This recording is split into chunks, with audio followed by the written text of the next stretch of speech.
What's up, guys? All right.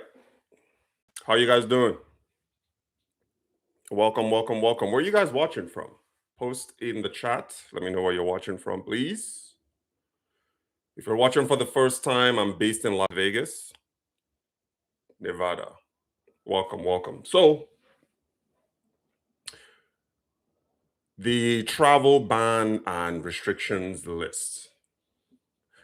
Yesterday, Nigeria officially made that list, and we are going to talk about it. So there's two things you need to understand. So there's the fully banned list, and there's also the restricted list. That's the list that Nigeria is on. Nigeria is not on the fully banned countries list. It's just on the restrictions list. I'm going to share with you guys the difference between the two. So some may wonder in this case, should Nigeria retaliate? Will Nigeria retaliate? Should we even retaliate? Was being added to this list by the United States, was it justified? Did you see it coming? I saw it coming from a mile away. I didn't think it was going to happen this year, though. But the writing was on the wall all along. The signal was clear all along. It was inevitable. I just didn't realize that it was going to be this fast. Christmas Eve is next week. Christmas came early for Nigeria. The gift was given. The United States gave Nigeria its gift for 2025. And that is being added on that list. And by the way, guys, this is effective January 1st, 2026. So it's not immediately effective. So 2 more weeks. Nigerians, if you are traveling, you should probably, if you're not a naturalized US citizen, if you're not a US resident, you should probably make your way back into the country before January 1st, before this thing takes effect. But before we get into it, yesterday I received an email from the US State Department. For you guys that travel to Nigeria as regularly as I do, consider signing up for that program. It's called the STEP program from the United States, US State Department. This is where they look at patterns all over the world and then they advise travelers. So for me, the two main countries that I have on that in my profile as on the US STEP program is two countries, China and Nigeria. Those are the two main countries that I travel to. So they kind of generally give you an update of what's going on in terms of safety and travel advisory. So yesterday I got an email from them and I want to go over what the security alert talked about. The email was on December 16, 2025. So the U.S. mission in Nigeria reminds U.S. citizens and travelers that historically criminal activities in Nigeria, such as theft and kidnapping for ransom, increase significantly during the December holiday season. For those who are traveling home for dirty December, maybe you're going home for the year of return or you're just going to visit Nigeria. Again, this is not to stroke fear. It's just an advisory for you to take into account. So the type of crimes that generally happen around this time of year, it's mostly pickpocketing, some burglaries, because criminals take advantage of increased travel and shopping to target victims. So there's also a heightened risk of terrorism in Nigeria during the holiday season. So guys, avoid crowds. Avoid crowds. Avoid crowded places. When you see a mob, you guys who travel to Nigeria, you know what I'm talking about. Two people fighting. The next thing you know, the entire city has mobbed around those two guys fighting. When you see that, you're probably going to see it if you go to Nigeria as often as I go. When you see a mob like that, just keep on going. Don't sit and watch. Don't stand there. Don't pull over to see what is happening. And beyond that, anytime a mob gathers like that, just keep on going about your business. Okay. Sometimes it's usually a trap that you gotta be worried and be mindful of. That's usually what happens. They'll set a trap, and perhaps these two people who are fighting are probably in cahoots with these people. And then they kind of set a trap like that. They gather people together, and that's usually when shit goes down. So when you see a mob like that, just keep on going about your business. Stay away from crowded spaces. If you have to be in crowded spaces, don't linger on for too long in those environments. That's easy targets for criminality and terrorism. Usually, when it's a bunch of crowd, is usually an easy target for these people. So you got to be mindful of that. So what else? Increasing your situational awareness, meaning keep an eye around your environment. Be aware of your environments. Avoid predictable routines and review general security precautions with your family, which can help reduce your risk. So some of the actions to take according to the US State Department while you're traveling in Nigeria during this festive holiday season are: stay alert in public places, especially shopping centers, movie theaters, and places of worship. Like I mentioned, avoid crowds and demonstrations. See people picketing and protesting and demonstrating, just keep moving. Avoid those scenarios. Do not display signs of wealth, such as wearing expensive jewelry or watches. See, you can flex in the US. You don't need to go to Nigeria and flex there. You know what I mean? I see that a lot. People with fancy jewelries and designer clothes. Nigeria is not a place for flexing. Nigeria is a place for relaxing. You've worked hard, you are able to go home. Not a lot of people are actually able to travel home. Just go home, relax. Flex with your experiences, not necessarily what you're wearing.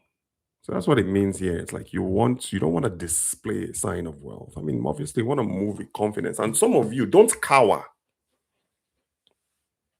I see this often where you can spot somebody from abroad, from a mile away, because they are timid in their movement.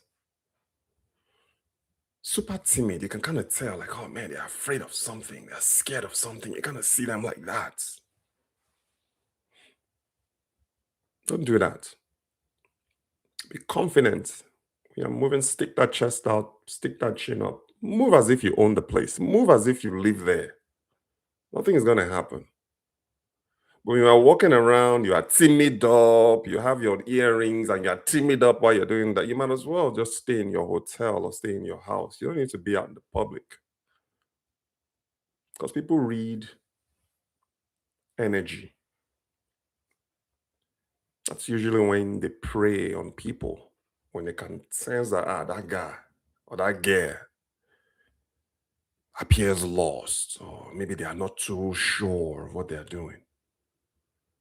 So just be confident when you're moving. And another thing too, if you can, see me, I'm a solo guy.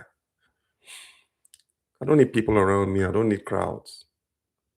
But if you don't feel comfortable moving around when you're going on your solo missions,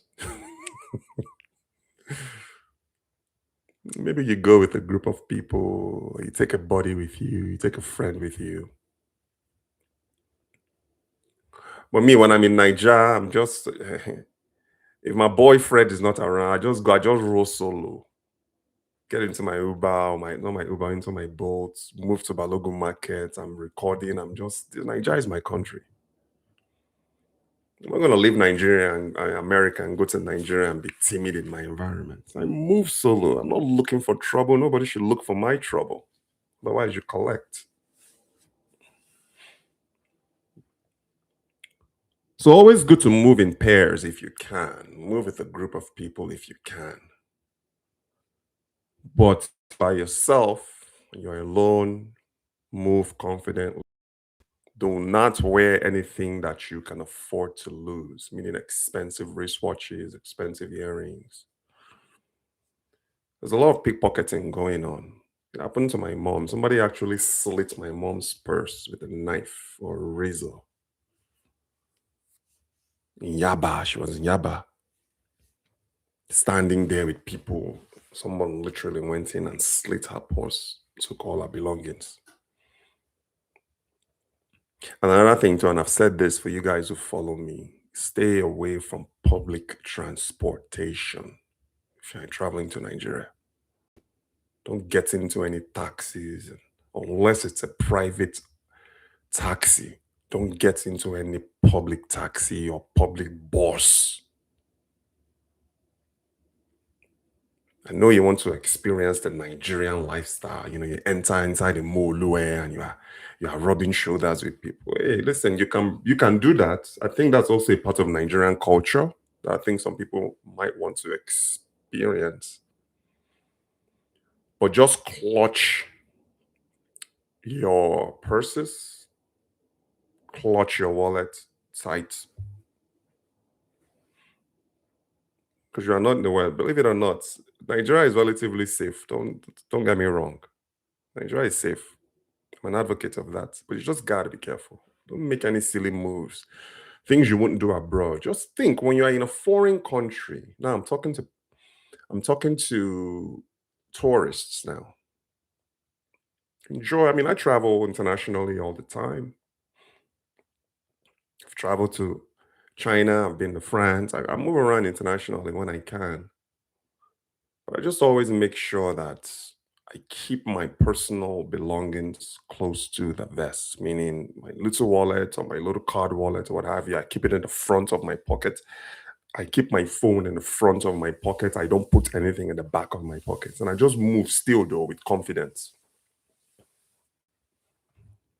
It's when you're moving timidly that you are basically calling attention to yourself. So be vigilant when visiting banks or ATM. This is actually a very good one because that's usually where these pickpocketers, that's where they'll congregate and they're spying and they're looking at people, they're looking at withdrawals.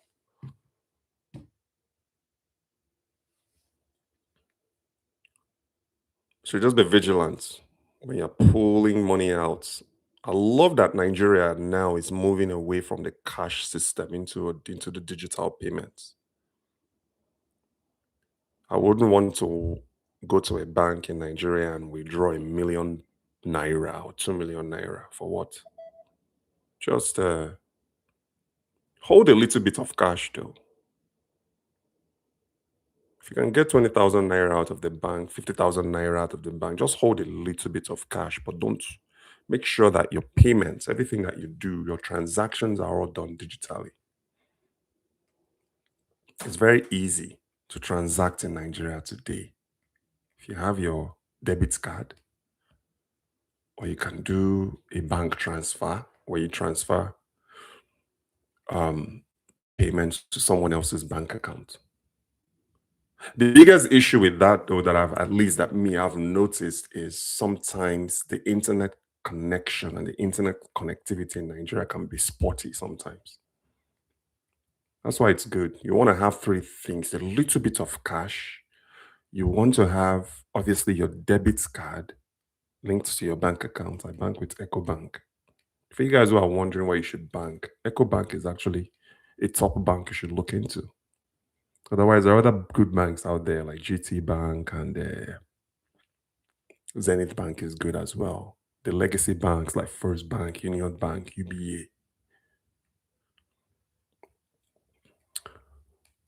Yeah, so three ways: pay with cash, pay with that's like the last resort. You always want to have just emergency cash on you, but that's usually like the last resort.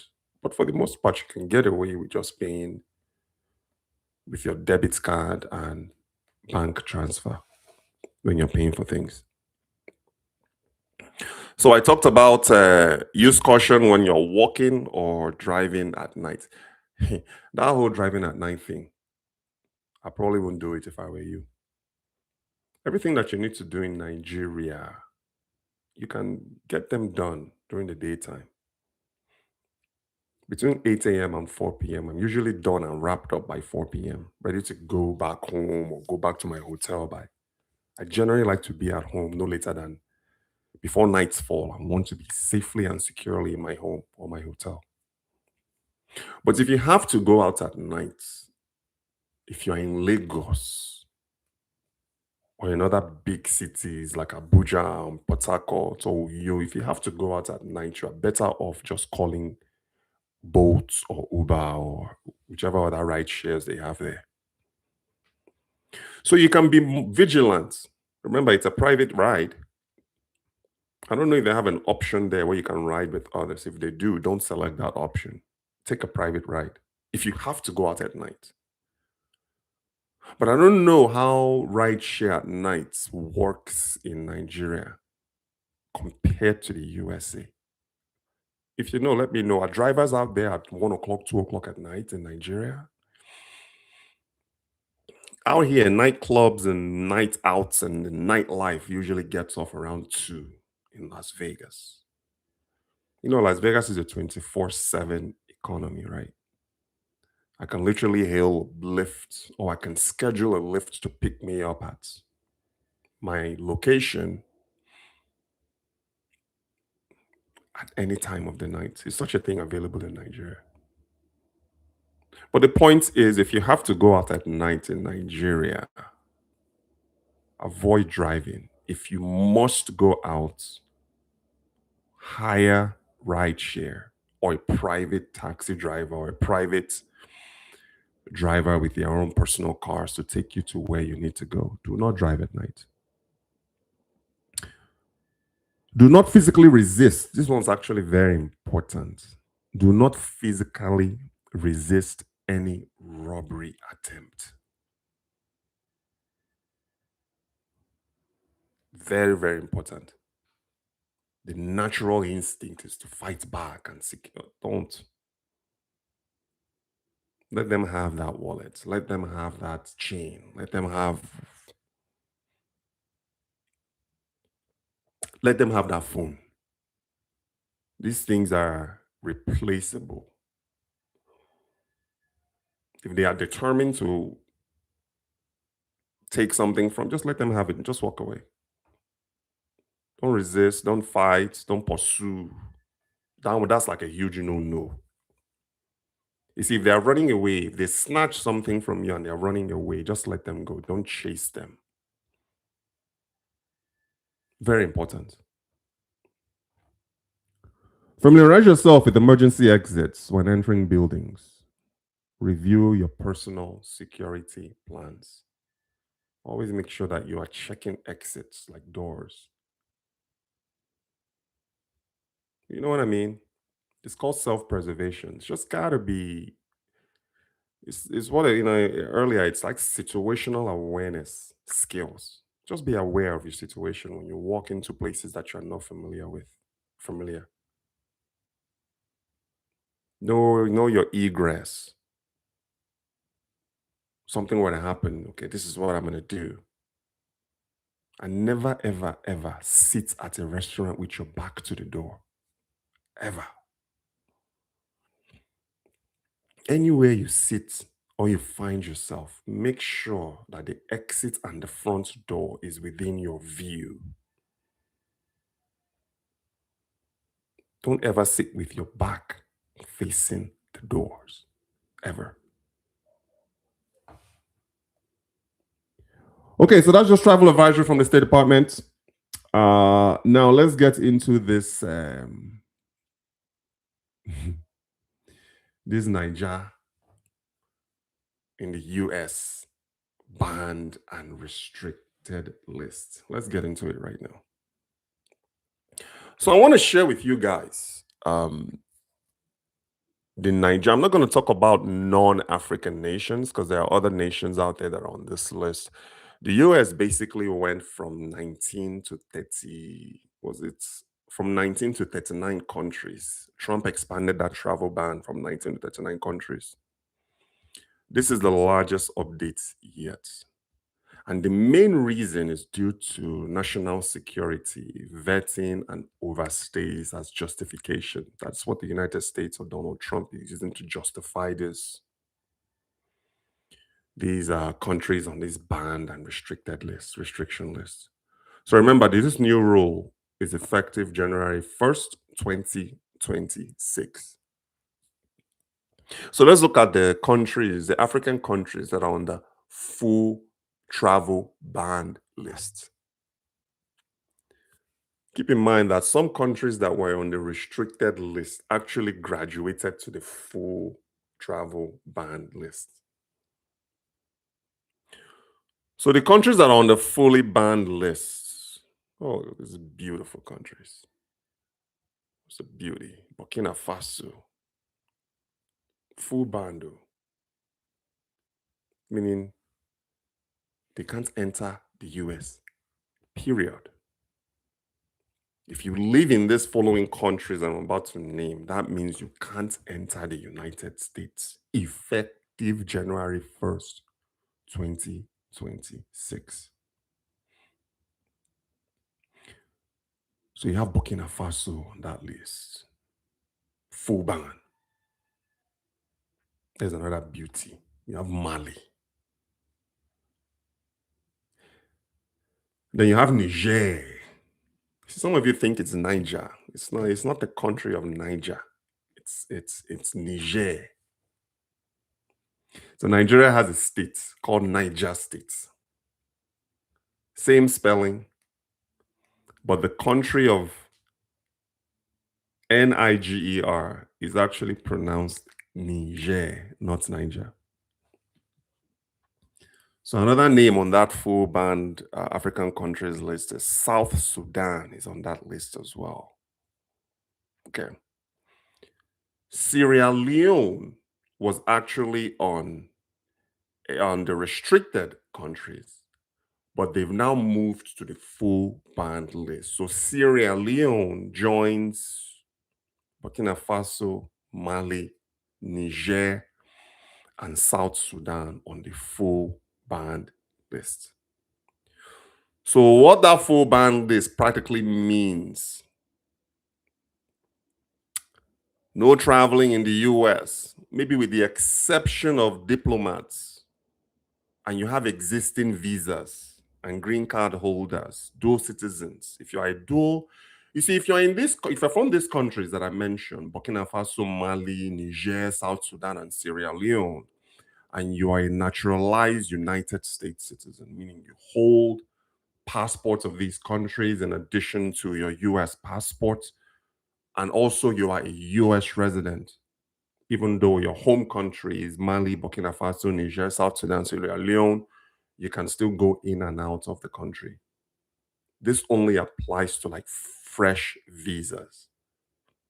Maybe you are looking for a travel visa to the US for tourism, that's a no-no. Or you are a student looking at continuing your education in the US from these countries, that's who this list affects. It does not affect citizens and US resident card holders. Okay. So now this is the partial restriction list. This is where Nigeria actually, the list that Nigeria is actually on.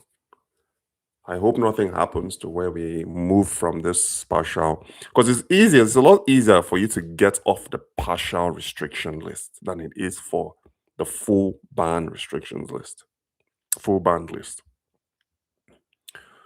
So the following countries face partial restriction. They are suspending visas like tourist visas, exchange visitor visas. They are flat out suspending this period.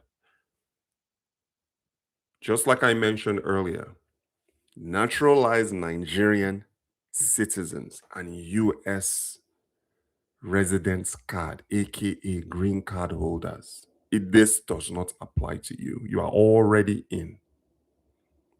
You can still travel to Nigeria. This list does not apply to you. If you're a diplomat, you can still go in and out of Nigeria with your US passport or your green card. This is only for new people. Travelers, people visiting the US or planning on visiting to the US and they are not US citizens or they are not US residents, starting January 1st, 2026, you can't enter the United States of America. So let's go over the list in alphabetical order. Angola is on there. Benin Republic is also on the list. I'm pretty sure it's probably because of what happened with the foiled coup d'etat. See, Benin Republic right now is unstable. There's a lot going on there in Benin. So I can see them joining the list. Okay. Burundi is on that list. Cote d'Ivoire, African countries with partial restrictions, is on the list. Gabon is on the list. Gambia is on that list. Partial restrictions. Malawi is there. Mauritania is on the list. And the giants of Africa. our very own Niger. You know, it's anyway. To say it's embarrassing is actually an understatement. So Nigeria is officially on the list. Senegal is on the list. Tanzania, is it Tanzania or Tanzania is on the list? Zambia, Zimbabwe. Okay. So just like I said, what partial means is just limited visa categories. And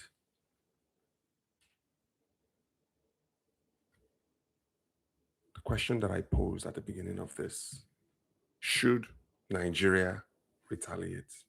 And if so, what does retaliation actually look like for Nigeria? Is it Nigeria going to just slap a partial restriction list on US travelers to the country? You see, US is big brother to Nigeria. China is also big bro. Actually, I take that back. US is daddy. If your dad slaps you, just take it. China is also daddy to Nigeria. If China slaps them, Nigeria, you just have to take it. It's just what it is.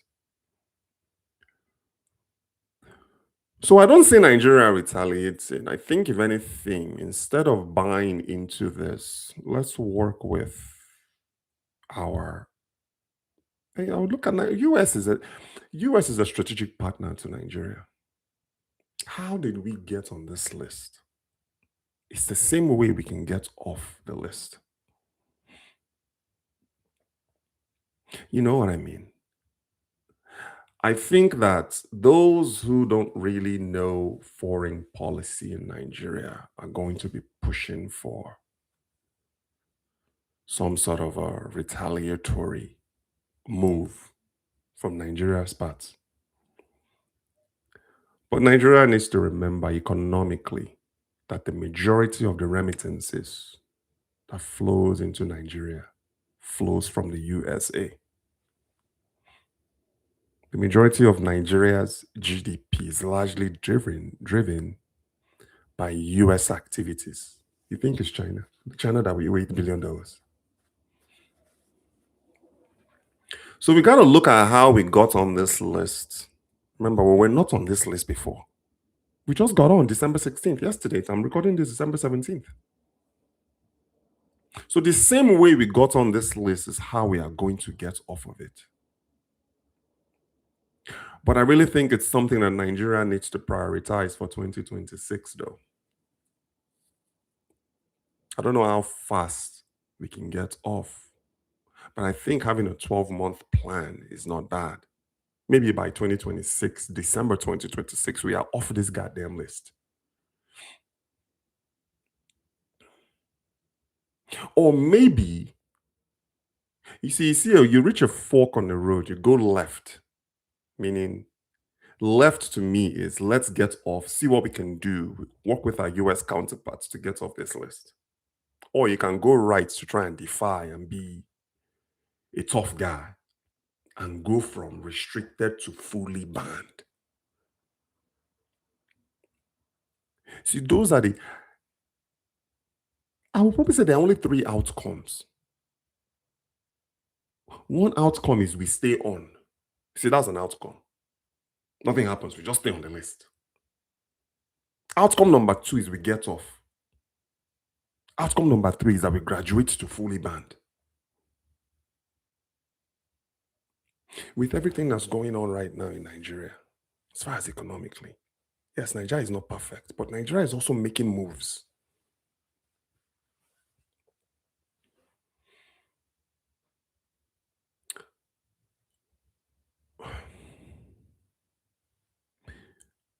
But anyway, I just wanted to share that with you guys. Travel safe. A lot of Nigerians are going home for dirty December and have fun. Watch your surroundings and return back to your domiciled country the same way you left it. That's always the goal. You know what I mean? I'll close with this. Don't go to Nigeria on vacation and return on probation. Okay. All right, guys. Thanks for your time. Really appreciate you. Just want to put this out there. If you like this, consider liking it, sharing, and also leave me a review. Let me know how I'm doing. And if you absolutely love it, please subscribe. We are approaching 19,000 subscribers right now. I think right now we're about 18,250 subscribers. I honestly do believe there's only 2 more weeks left before the year runs out. My goal is, honestly, I want to hit 20,000 subscribers by the end of this year. Think that's going to happen? Do you think that's doable? Help us reach 20,000 subscribers. Share this with everybody you know and subscribe. And I will catch you on the next one. Okay. Active Dodger. Good one. But I disagree with so many of your points. Okay. I respect that point of view. What points do you disagree with? Just give me a couple so I can defend myself.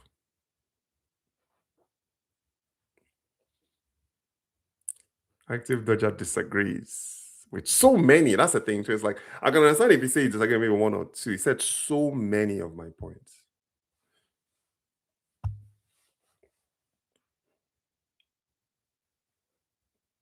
Do you disagree with how we got on that list?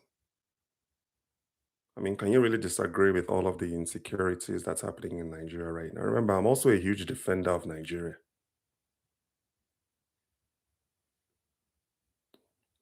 Do you disagree with the insecurities that's going on?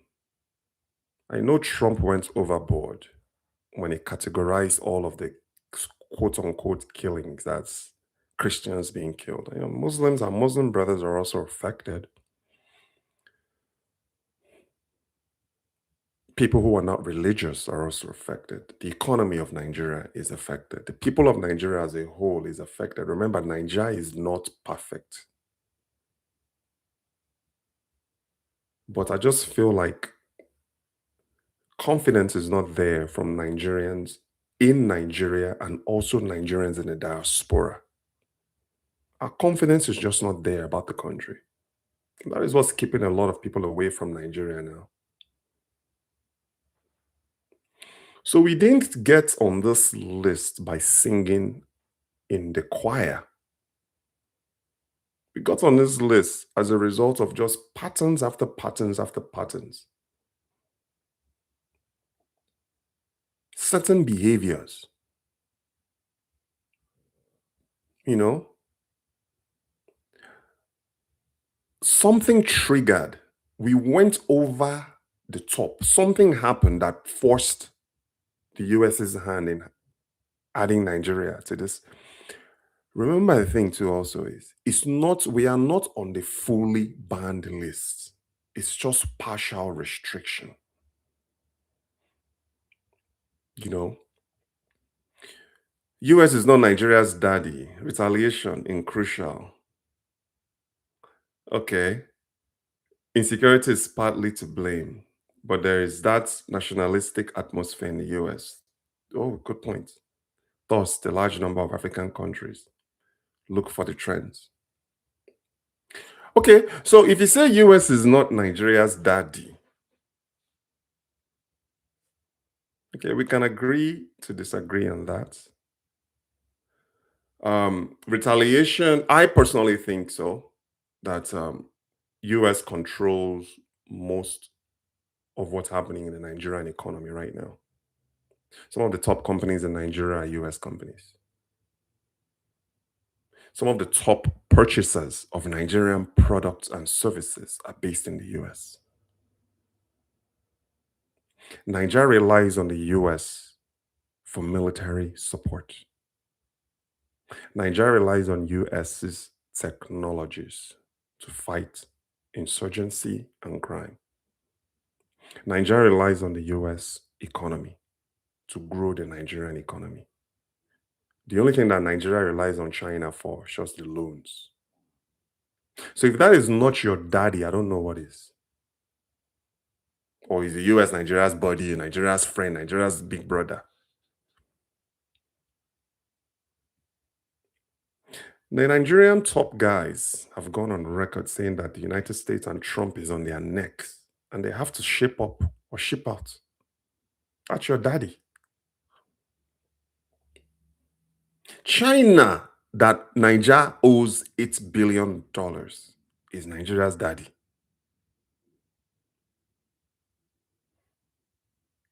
They are not mates. They are not equal mates. They are not. So retaliation, let's talk. Insecurity is partly, I wouldn't say insecurity is partly, I think insecurity is mostly to blame. That nationalistic atmosphere that you talk about, I think you make a very good point. I think Nigeria needs that. Because I don't see, and I've spoken about this before in my previous videos. Like you walk into, let's say, you don't necessarily see this in maybe in the cities in the US. But if you walk into rural America, you see the American flag decal on people's cars and trucks. You see the American flag displayed in front of people's homes, displayed on their lawns. You see the American um, flag in clothing and apparel and accessories. America is a business. America is actually a brand. Is that nationalism, that nationalistic energy that he's talking about? America sells itself as a brand. Nigeria doesn't have that. How many homes have you been to in Nigeria that displays the Nigerian flag?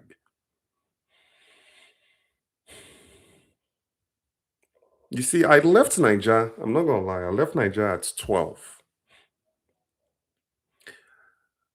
And looking back in my years in primary school and nursery school, and maybe I just, I want to be wrong here,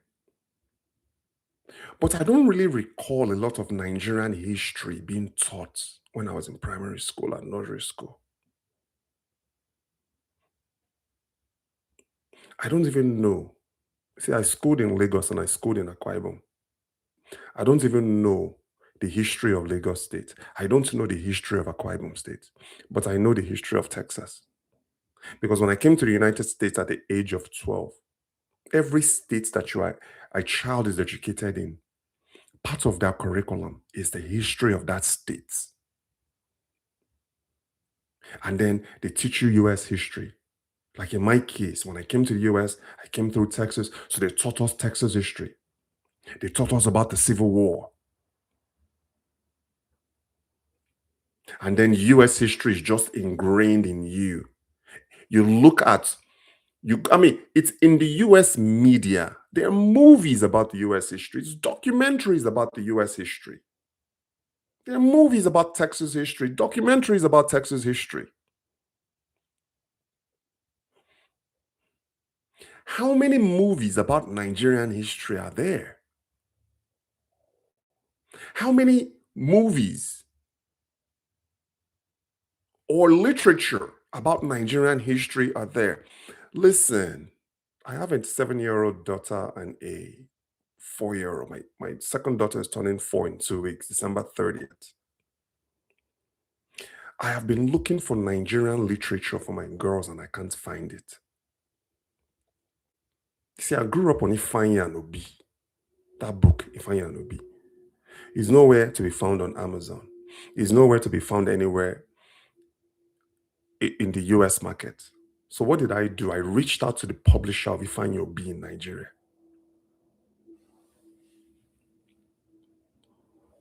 to try and get them to at least send me one copy or two copies.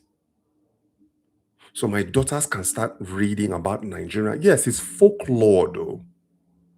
I don't think that there's much history on it, Nigerian history with Ifeanyi on it, but it's still folklore.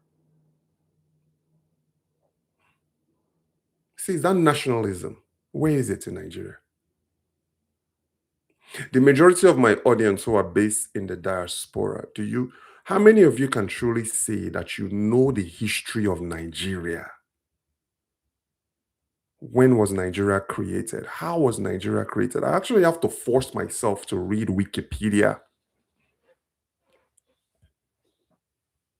How was Lagos created? For the majority of us who grew up there, or at least live there,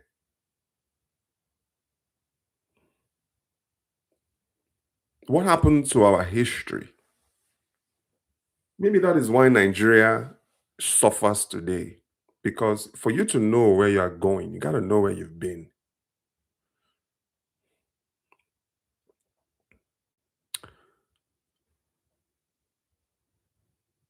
Okay, look at Nigeria's top trading partners. US is not on the top three. Okay, why is that? Okay, so Spain, Nigeria exports to Spain. I think Spain is our top trading partner. Do you know why the US is not on that list? Because the requirements and the standards of the United States is a lot higher than these other markets. Look, I deal with Nigerian exporters. A lot of people I know in the non-oil export space, the reason why they can't penetrate the US market is because they cannot meet the requirements and the quality standards of US consumers. Spain is a low-hanging fruit. Is it India? India that exports more Nigerian products than Nigerians themselves? Is it China?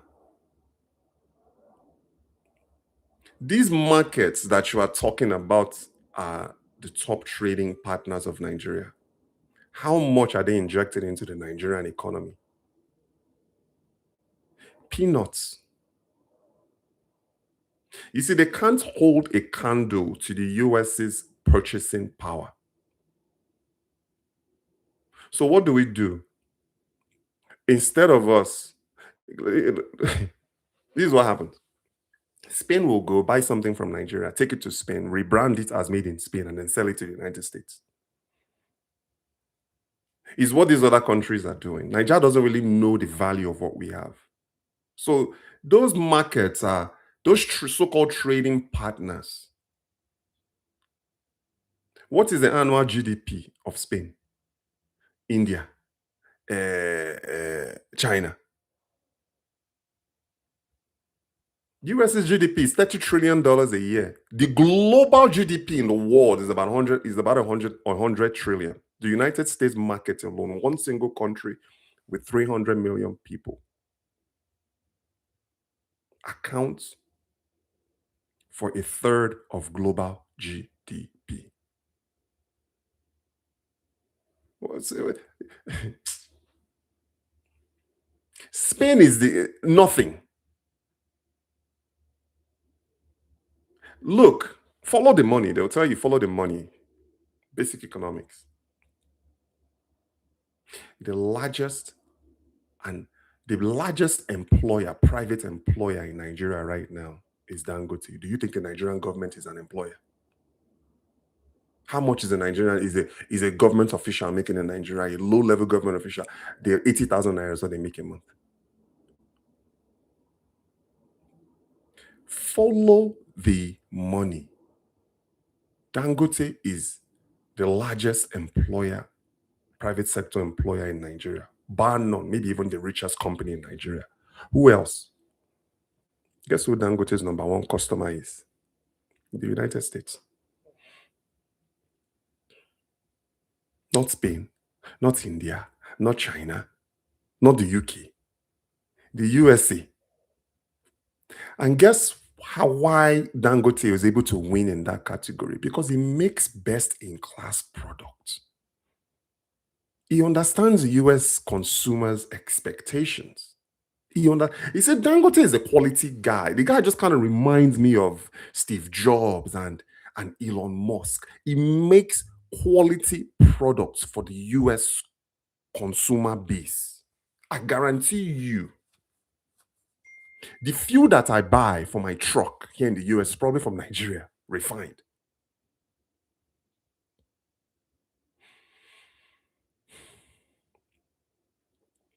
The standards are high. Okay, let me go back and talk about what you said about. Okay, so you are saying that the US is not on Nigeria's top three trading partners. So I just mentioned, if I'm wrong, correct me. Spain is probably the number one buyer of Nigerian product right now, followed by India, maybe followed by China. Spain's economy is not even bigger than the economy of Los Angeles. So those guys are, yes, they can buy Niger goods. They can support Niger goods. Do you know that Los Angeles has the fourth largest economy on the planet?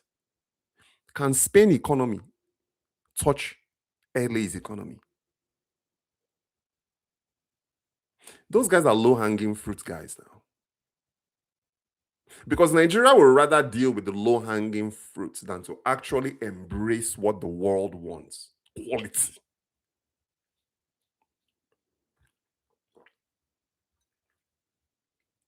Quality. You can't tell me that there's no market for quality. I'm taking home and quality and the real McCoy, genuine stuff. I'm taking home, I'm going to Nigeria soon. I'm taking home a Starlink Mini so I can have uninterrupted Wi-Fi. They warned me in Nigeria that 9 out of 10 Starlink hardware in Nigeria is fake.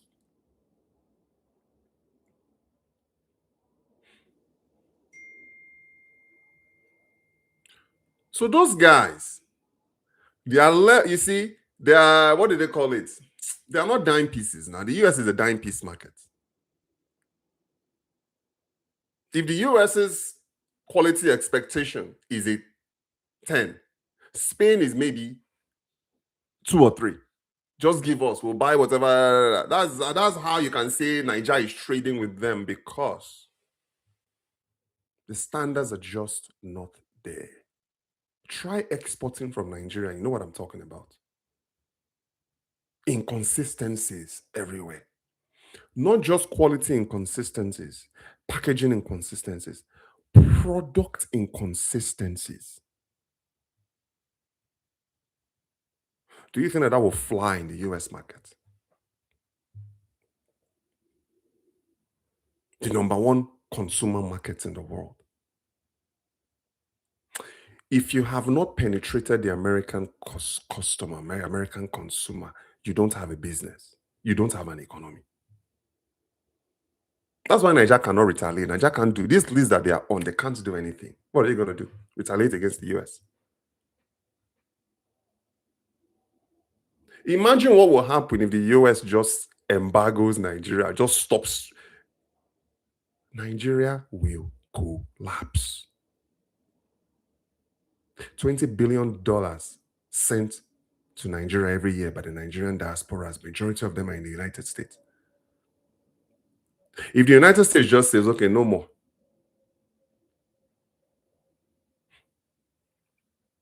Because that money has to go to the banking system, and then they are all linked. You know, the US and UK now, they're the ones that run this whole show. What do you think is happening to Russia?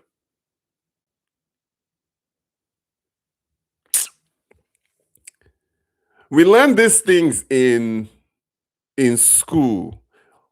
Okay, maybe I might have learned Nigerian history, but I've forgotten.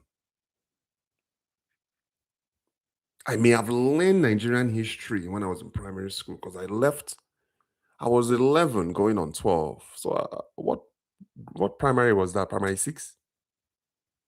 I don't know. Because I came in immediately, I went to 6th grade here in the US. So I was in primary 5 or 6 or so. So I might have learned it. But you know what I'm gonna do? What I'm gonna do is I'm gonna call up my nieces and nephews in Nigeria and just tell them to educate me on the Nigerian history. And then I'll come back and report to you guys what they know. Right standards may be high, but a trade partner impacts the GDP of a country. The GDP of the US does not impact Nigeria. Okay, so the GDP of Spain impacts Nigeria. Or the GDP of Nigeria impacts Nigeria. Answer that question.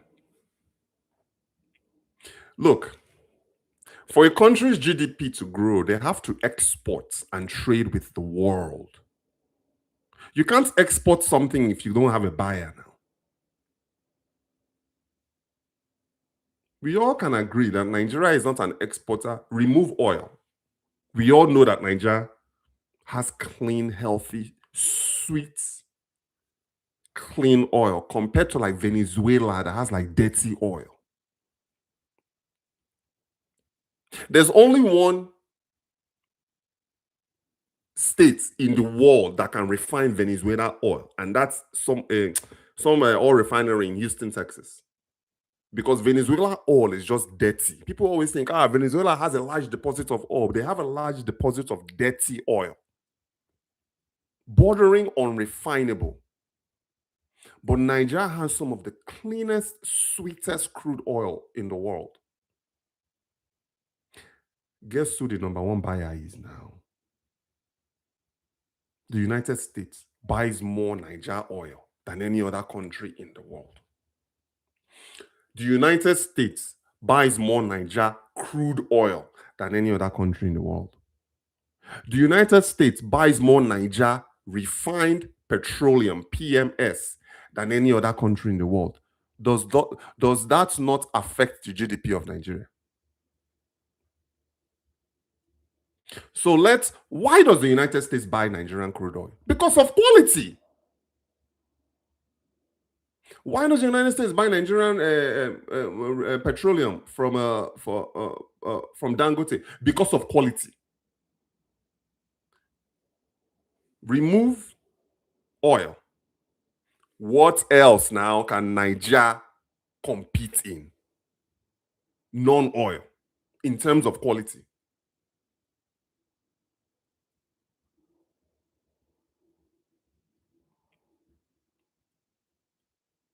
So the reason why Nigeria's, like I said, for GDP to grow, a nation has to export its resources for GDP to grow. And I'm just telling you that the United States is the number one importer of Nigerian products. No country comes close. Not Spain, not India, not China, not the UK. That ties back to why it does not favor Nigeria to be on the travel restrictions list. And like you said partial, like insecurity is partially to blame. I personally think that insecurity is mostly to blame. If we can fix the insecurity problem,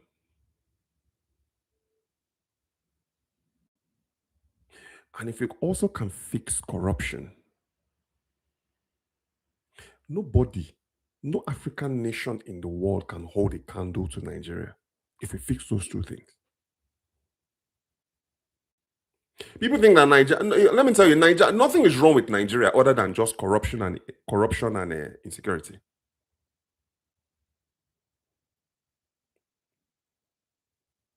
You see what is going on right now with what they are doing with Dangote. I don't want to get too much into that.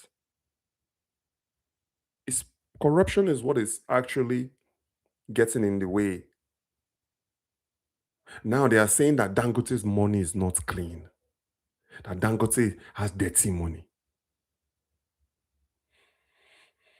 They said they've tried everything. If it doesn't work, they'll go into now saying that Dangote has dirty money, that Dangote's money is not clean. Somebody that did things the right way. Was Dangote always Dangote oil? No, he was a trader. He was a bulk food trader. When everybody else was doing 419, trying to cut corners, Dangote stayed the course and was rewarded by President Obasanjo. And now he's a pride of the nation. And those who are against him are now finding something else. First, to try to stop the refinery, that didn't work. And now they are saying that Dangote has dirty money, that his money is not clean. Prove it.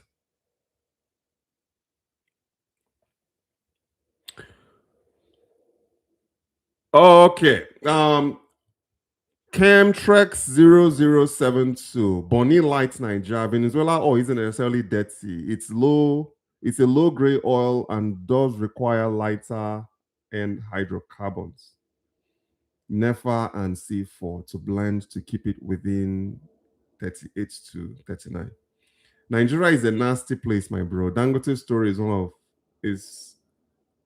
one all diasporans should learn from 100%. How is Nigeria a nasty place? You're right. Bonnie Light is a very sweet, clean oil. Venezuela oil, again, I don't really know the hydrocarbon or the makeup of their oil, but their oil is not really that good. It's very difficult to refine Venezuela oil.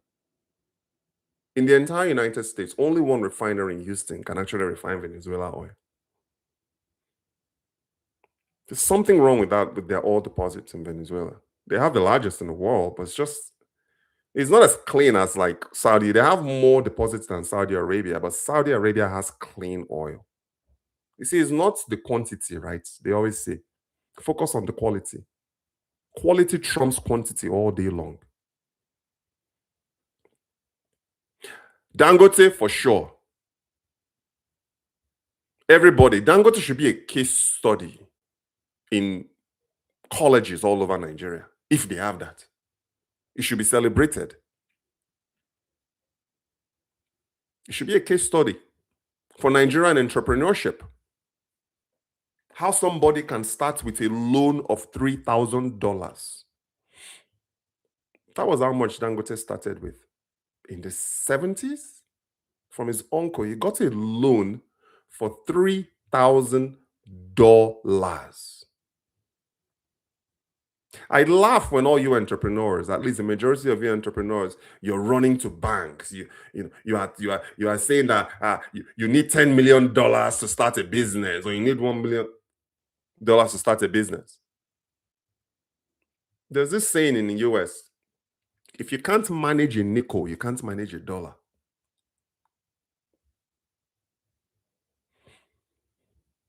And what the interest rate right now is like 30 something. So when I advise people, I'm like, man, you got to be self-funded.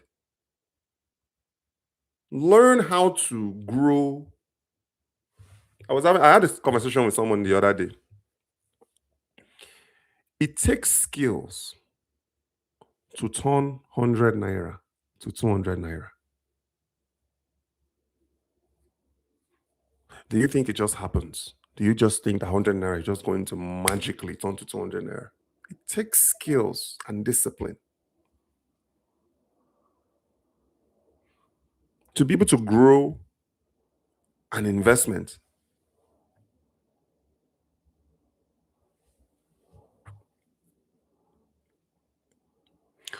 So, Niger as a nasty place, I don't agree with that. Maybe you want to tell me which nasty place. Because I mean, Nigeria has ghettos, just like everywhere else. The United States of America has ghettos. UK has. So I disagree with that Nigeria is a nasty place.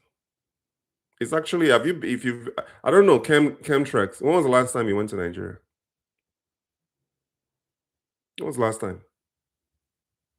If you haven't been to Nigeria in a while, no foreigner would look at what Nigeria is putting Dangote through after investing 20 billion, ever consider sinking money in that shit up.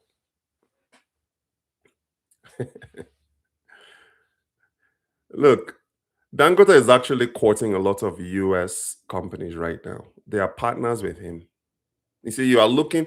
Okay, so Dangote did say, though, that there's no money for him in the Nigerian market. Dangote has said that. And that is why he is expanding his production from 650 million barrels per day to 1.4, strictly because he wants to focus on the international market. Dangote has gone on record and said that there's no money in Nigeria for Dangote oil. Dangote is actually losing money in the Nigerian market. But export is where Dangote's opportunity is. He's already doing that with the fertilizer and what other things is the jet A fuel. He's actually doing that already. You see, guys, the export market is where it's at. And your number one market should be the US. So, Kim, Trex, these companies are going to invest in Dangote. You know why? Because they are investing in him looking at the export market. You see, Nigeria is a loss leader for Dangote oil. You guys know what loss leader is. Look it up. If you're in merchandising, Dangote is not making money in Nigeria, but his location in Nigeria allows him to make money in global markets. That is why he's going public next year. And he's projecting to raise $200 billion Chemtrex. Guess where most of that money is coming from? It's coming from international foreigners like myself. Because I'm going to invest in Dangote oil right here from the US. Am I investing in Dangote oil because of charity? Because I want Dangote to go and solve the fuel queue problem and to help Nigerians back home? Nigerians that will go and put 500 naira fuel in their motorcycle and their cars. That is not what I'm investing in. I'm investing knowing that Dangote is going to be able to compete with the Exxon Mobils of the world and the Saudi Aramcos of the world. So those foreigners that you are talking about are going to invest in Dangote's oil. Besides Dangote oil, who else is really in the Nigerian stock exchange? Maybe Bua, because Bua is building his own refinery too. Guys, everybody is facing exports though. Everybody in Nigeria If you're a Nigerian entrepreneur right now, I don't give a damn if you are a service based entrepreneur or you are a product based entrepreneur. You got to look at the export market. If you're a service based entrepreneur, you got to start looking at clients overseas. And if you're a product based entrepreneur, you got to start looking at products that you can manufacture in Nigeria in Naira and export globally. That's where the opportunity, that is what Dangote is doing, but he's doing it on a bigger scale. Do you think Dangote is doing it so he can sell? Um, how much is it? Is it targeting for 2020? 700 naira for. It's targeting the export market. So those investors are going to come just based on that. You see, Nigeria is chess, not checkers, guys. You got to play the chess game with the Nigerian economy. And if Nigeria remains on this do not this restriction US ban list, Nigeria has no business to be listed with who are these countries? Angola, Benin, Cote d'Ivoire. Can you imagine? We are in the same room with these countries. We should not even be mentioned in the same sentence with these places. So it's imperative for Nigeria to get off that list. Imperative. Because the United States, the foreign investors, FDI, foreign direct investments, guess what really pushes it? It's investor confidence. Guess what, Chemtech, guess what is actually saving Dangote right now is he's too big to fail. He's already $20 billion in. A company with that kind of investment already can't fail. Had Dangote just been a regular company, maybe $1 billion company, $1 billion is chump change now. The oil industry. Have you guys seen Landman? Start watching Landman on Paramount. It's currently in second season. Go and start watching the Landman episode on Paramount Plus from like season 1. It breaks down the oil, the global oil industry, the global oil and gas sector. My wife and I, we watch Landman like a religion. Every Sunday morning, we wake up 6 o'clock in the morning. First things first, we grab a cup of coffee and we lay in bed and just dissect Landman. And then after the episode, we sit and we break it down from like a business perspective. If you want a crash course on the oil and gas industry, guys, start watching Landman on Paramount Plus. And tell me if you want to invest in Dangote.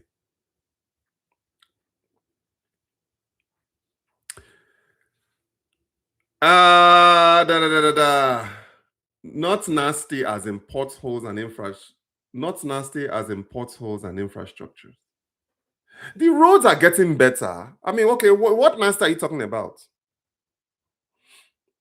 That's the lack of nationalism we discuss. Yes, Nigeria may be politically chaotic and lack infrastructure, but I would not call it a shithole. Yes, Nigeria is not a shithole. It's not. Nigeria is actually pretty good. And that's why I ask you, Chemtrex and Active Dodger, when was the last time you guys were home? When was the last time you guys were home? You see, you got to be able to take the good with the bad. You got to be able to find comfort in discomfort. Look, naturally as human beings, we tend to really focus more on things that are going wrong versus things that are going right. You see, the biggest mindset shift for me, and this is when I started actually growing as an entrepreneur, was when I stopped obsessing about poor countries and poor things. And I started obsessing about what makes a country wealthy. So I don't usually focus on why is Nigeria so poor. I tend to focus on what makes US the richest nation on earth. Because either way, your attention is going to go one way or another. So when you look at the United States, like what makes America work? That number one thing is that nationalism that we talked about and that patriotism. Every America contributes to America. You guys are based abroad, but before you see your paycheck, does the federal government not take federal tax? And if you are in a state that collects state taxes, before you even see your paycheck, doesn't the state take their tax? I'm fortunate I'm in Las Vegas, Nevada. We don't have state taxes in Nevada. But when I lived in California, it was like what, 9 point something percent state tax. And then, do you know why the federal government is able to take 33% of every dollar that you earn? So every dollar that you see, before you even see that money, the US government takes 33 cents and you get 67 cents. They've earned it. Because the United States government, the US as a land, is where all of this is happening. So the land has to protect itself first.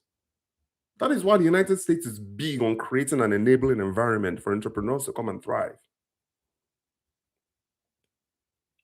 So the US contributes to the US. The citizen, the people also contribute by paying taxes. When you pay sales tax, you go and buy this iPhone. My iPhone has broken.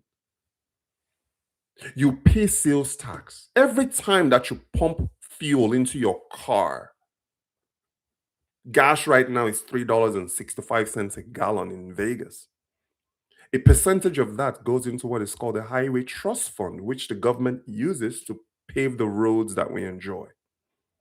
See, every American, whether you're a US citizen or you're a resident, everybody in America that's of age, meaning every American adult, contributes in one way or another to the American ecosystem.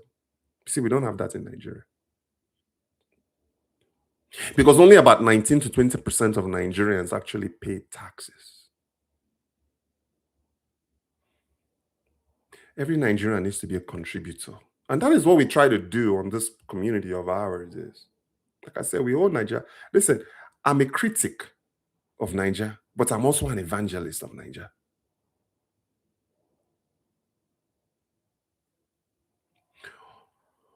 Until Nigerians, remember, it's a partnership between the people and the government.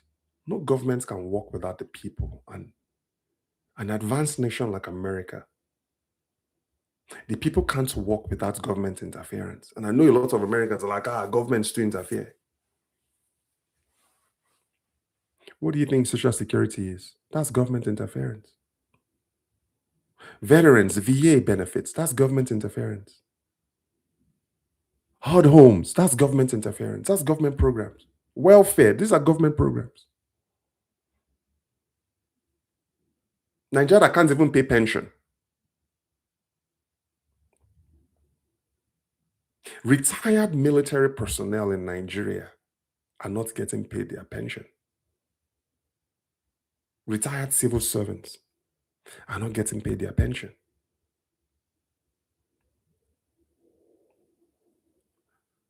So,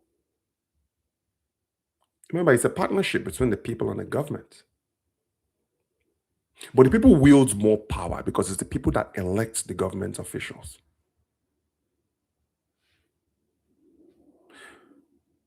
Part of our issue in Nigeria is the lack of education. Do you know that right now, today, Nigerian citizens are selling their voting rights for a bag of Indomie noodles?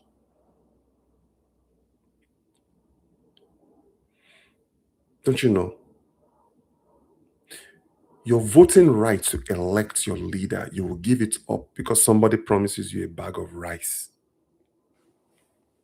Come and vote for me. Come and vote for me. I know you don't agree with my policies, but here's a bag of Indomie.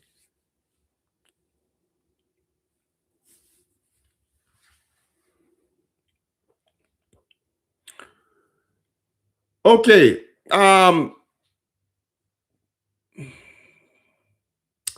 Brother, I am waiting on the IPO. Yes, but remember this: Nigeria could make Dangote fuel and refinery collapse 100%. They can make things tough for his business.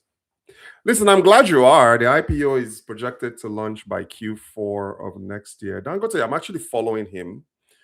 If you haven't subscribed, subscribe because I'm following Dangote like I've said, I follow him like a hawk. I pay attention to what he's doing. But at $20 billion is just too big to fail. Remember, there are two main things that's crippling the Nigerian economy. Number one is energy, and he has actually solved that.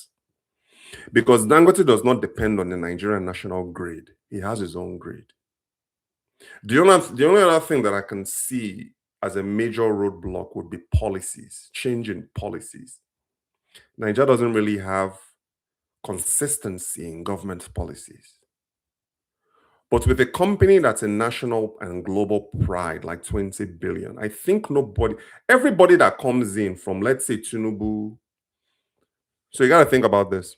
Tinubu is pro Dangote. Okay.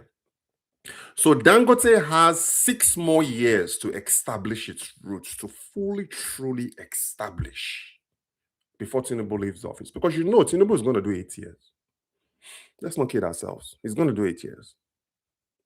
So by the time that Tinubu's second term is over, that's going to give Dangote the leverage it needs that no Nigerian policy can change. So one problem is already solved, the energy problem. They have solved that. The man is his own NEPA. He runs his own energy. Remember, Dangote operates in the free trade zone. So he actually has his own ports. You see, Dangote does not go through the Nigerian port systems. So when he imports or exports, he does it through the free trade zone in Ibejuleki. He clears his own goods.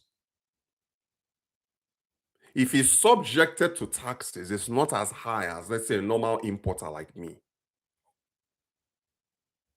So operating on that free trade zone protects Dangote. And guess what? A lot of Chinese companies are also opening up warehouses, and everything in that free trade zone in that Lekki area is in support of Dangote refinery.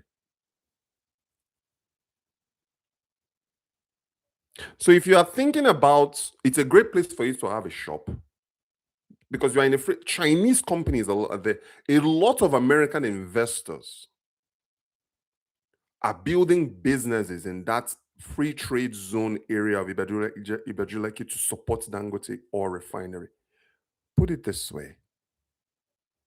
Currently, as a private company, Dangote is a $20 billion company as a privately owned enterprise. By 2030, actually, by 2026 ending, if the IPO goes through without any hiccups, Dangote is going to raise anywhere between $100 billion to $200 billion. And by 2030, he's going to be the largest single train oil refinery on the planet. And it just so happens to be a Nigerian. He's too big to fail. So obviously, you want to do your research and you want to invest after conducting due diligence. Careful due diligence. But I just don't see how Dangote oil can go down. I just don't see anything. Unless unless we allow Niger to fall into not a coup d'etat.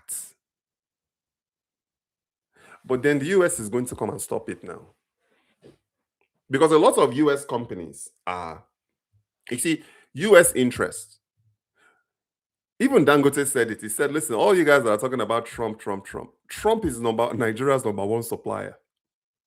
Because Dangote currently buys 100 million barrels of crude oil from the US annually.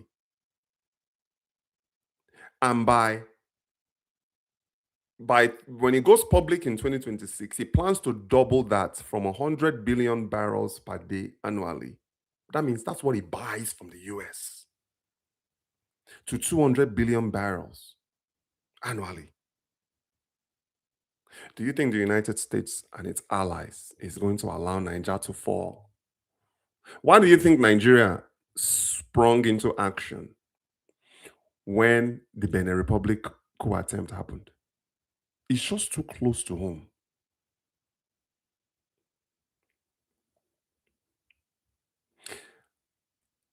The only thing that I can see that will get into our way is if we allow, even the diaspora no go support them. In the Niger, there are too many people making too much money right now in the diaspora in Niger, in the current Nigerian states, that will let a military dictatorship slide in Niger. It's not going to work. The West is going to immediately spring into action. Look, Nigeria of today is not the Nigeria of Abacha era, when petrol was what, 60 something naira a gallon. Wasn't what petrol was in the mid 90s. 60 something naira per liter. There's just too much money. People are making a lot of money, right? I know a lot of people are saying Nigeria is broke. Nigeria, listen to me. Nigeria today, ask any Nigerian, is the fastest place for you to be a millionaire.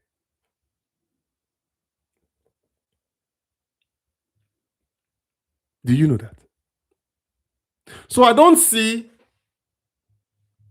the company failing. If anything, it's just going to keep on growing. And someone said the other day in the chat that they don't see why anybody will want to go and invest or invest near the refinery. What? A refinery that has an area. Think about it for a second. It's like, if you guys are in the United States, could you imagine if you had a property within a 30-mile radius of Mountain View in Silicon Valley, where Meta is, or where YouTube is? Or let's say you go to Seattle, where Amazon is, and you happen to have an investment within a 40-mile, 30-mile radius of that place. It's the same concept with Dangote. You see, guys, it's all about proximity. No one is saying go and invest in the heart of Ibejuleki. That's not what we're talking about. But I feel like if you are within an hour drive and you happen to have an investment in that Ekpe area, Ibejuleki area, Aja area, that's what we are talking about. But somebody said, one of my viewers, by the way, I appreciate all of you guys. Thank you. Not everybody's going to agree with me, but I really appreciate that we are having a respectful, professional conversation about this. It's still one of the best places. I'm telling you, that's Ibejuleki axis. If Dangote pulls this IPO off, will be the most important axis in, I wouldn't say the world, I'll probably say in West Africa. People are investing in Nigeria. I've said this before. The only time that I've flown to Nigeria, I started traveling back to Nigeria in 2020. I was gone for 16 years. I reintegrated back to Nigeria in 2020. The only time that I've never seen a full plane in and out was when I went during the pandemic in 2020. 2021, full flight in and out. 22, full flight in and out. 23, full flight in and out. 24, full flight in and out.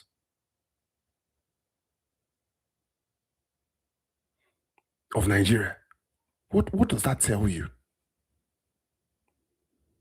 I'm not based in Lagos when I go home. I'm based in Akwa Ibom. Do you know how many foreigners that I see on the flights from Lagos to you? Forget even Akwa Ibomites.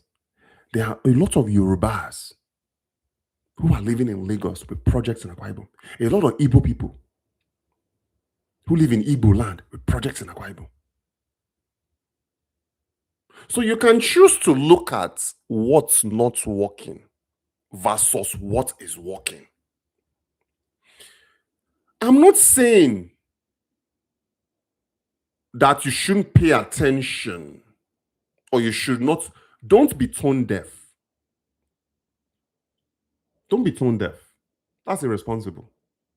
But your focus should be on what is working in Nigeria. And figure out a way for you to get involved. How can I get a piece of the pie, of the Nigerian pie? You see, and that is why it upsets me when I see Nigeria on the list of do not travel list, restricted list. A country like Nigeria should not be on that list. Is it not an embarrassment?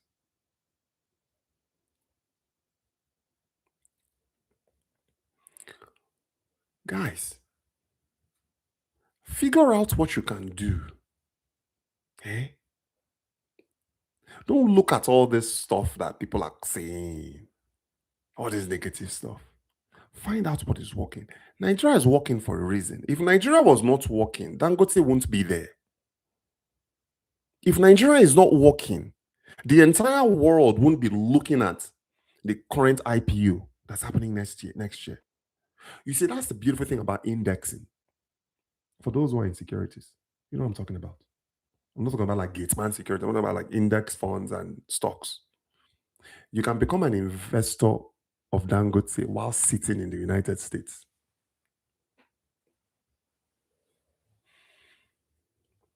That is indexing now. You can own some shares of Dangote oil. You know it's paying dividends in US dollars, not Naira. You can buy in Naira though, but you'll get your dividends in US dollars.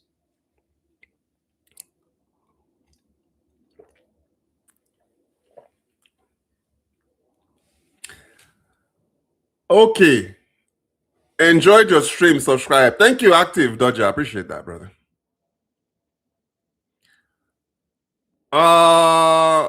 Okay, Active Dodger. You went home in 2020. Okay, so you went home 5 years ago. So during the pandemic as well. Okay. Chemtrax. I was in Nigeria this June, 2 weeks, and was home again first week of December. Congrats.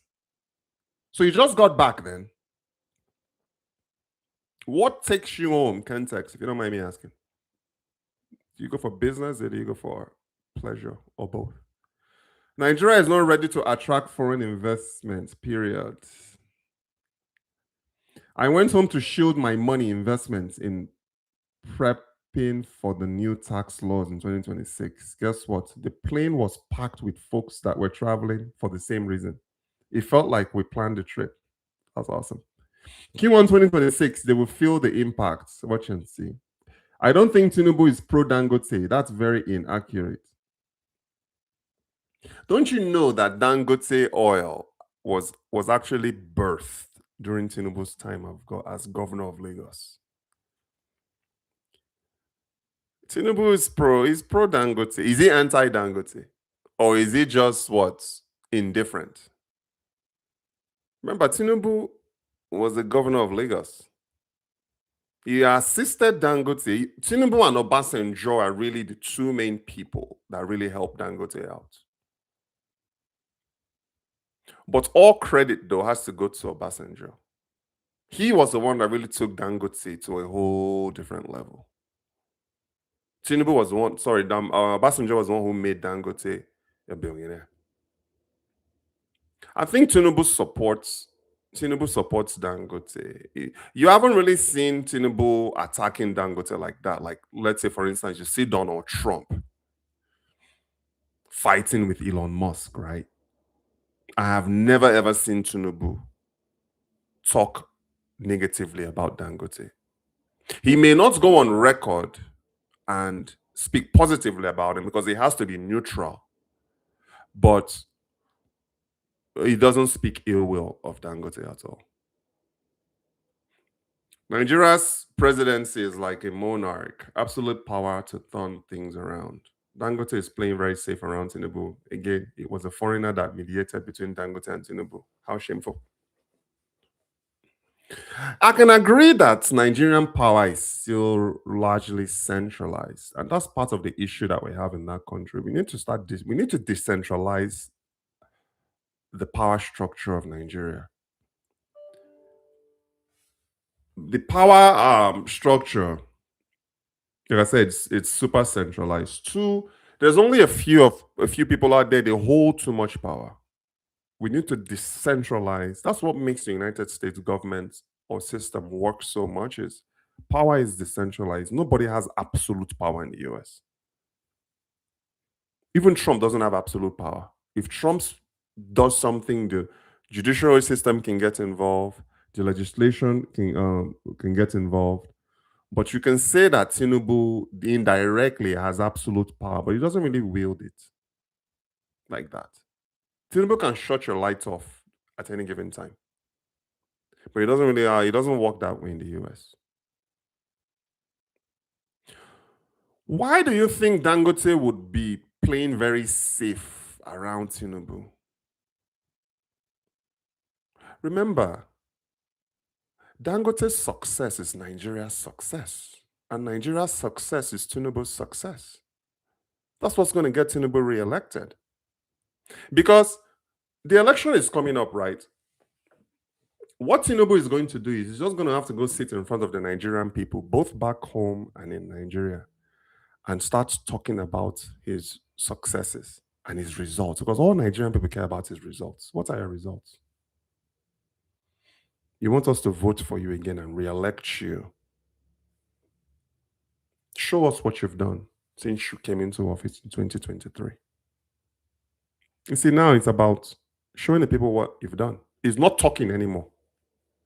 I think part of Tinubu's pride will be to say, you know what, I created an enabling environment for us to have one of the top, or if not, the top single train oil company in the world. I think Tinubu should be proud of that. All this happened, remember, happened under his watch. Slice it how you want to slice it. If Dangote's IPO goes through without a hiccup next year, guess what? It happened under Tinubu's watch. That is how legacy is measured. Can we say the same for Goodluck Jonathan? Or maybe even Buhari? What really happened during Buhari's 8-year watch? And previously, with Goodluck, what can Goodluck really say was his legacy? Obasanjo can say he brought in MTN. Obasanjo connected Nigerians to the world. Because before Obasanjo, remember, we all used to go to Nitel and queue to make phone calls to reach loved ones abroad. Before Obasanjo. So Tinubu can go down and say, under my watch, Dangote is who he is or what he is today. Because it's not as if it's fighting or, if anything, to be honest with you, I feel that Tinubu can actually do more to help Dangote. Like removing some of this roadblocks that Dangote is currently facing with some guy named Farouk that's kind of blocking Dangote left and right. But we still, honestly, and Active Dodger said this, that nationalism, though, we still need somebody to crack that nationalism. We still need that president to come in, a president to come in and say, I made I made Nigerian citizens feel patriotic, where they are wearing Nigerian hats, Nigerian shirts, They're promoting Niger.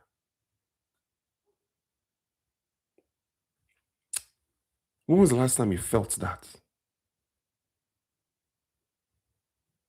I don't think I've ever felt that in my life.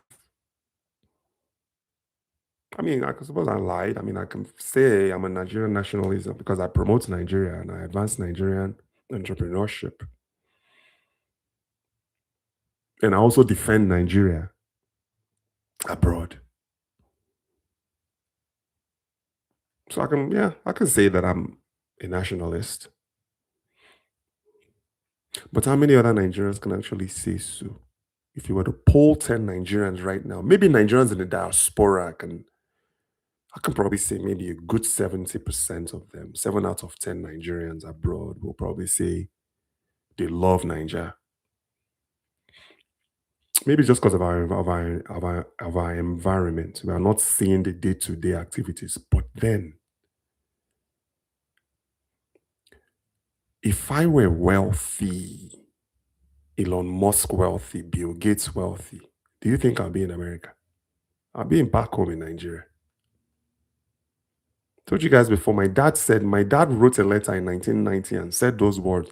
If I were rich, I wouldn't be in America, I'll be in Nigeria.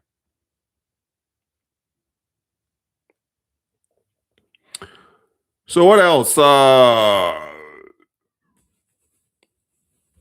I'm fully vested in Nigeria. Thank you, brother. You'll be surprised to what degree. Currently pulling my money. Hey man, you know I have that contracts. You know I have that. I have a panel on January 3rd, 2026, Saturday, January 2, 12 p.m. If you want to come on and talk about your activities in Nigeria, I'd love to have you. Shoot me an email. Go to Mbarika.com, message me from there. Nigeria sprung into action because France wanted him to, nothing else. Bro, I like your vision. I've always been that person. Nigeria will disappoint you. Been there and done that. Nigeria is not easy. Listen, I tell people all the time, I'm bald. Okay. But when I grow my hair, I have a lot of gray hairs now. And it's because of Nigeria. Nigeria will age you. If you are doing any kind of business in Nigeria or anything that's worth anything in Nigeria, Nigeria has a way of just aging people. But I wouldn't trade it for the world. If it were easy to do business in Nigeria, everybody would be doing it. Even Dangote, I know I keep referencing Dangote. If you look at all the refineries in Nigeria that have failed,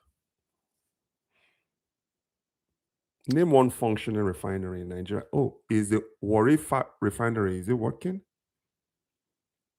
I grew up in close proximity to rivers. Remember back then when Shell was in Rivers State? They've all left. A lot of foreign investors are leaving, but also a lot of foreign investors are also entering.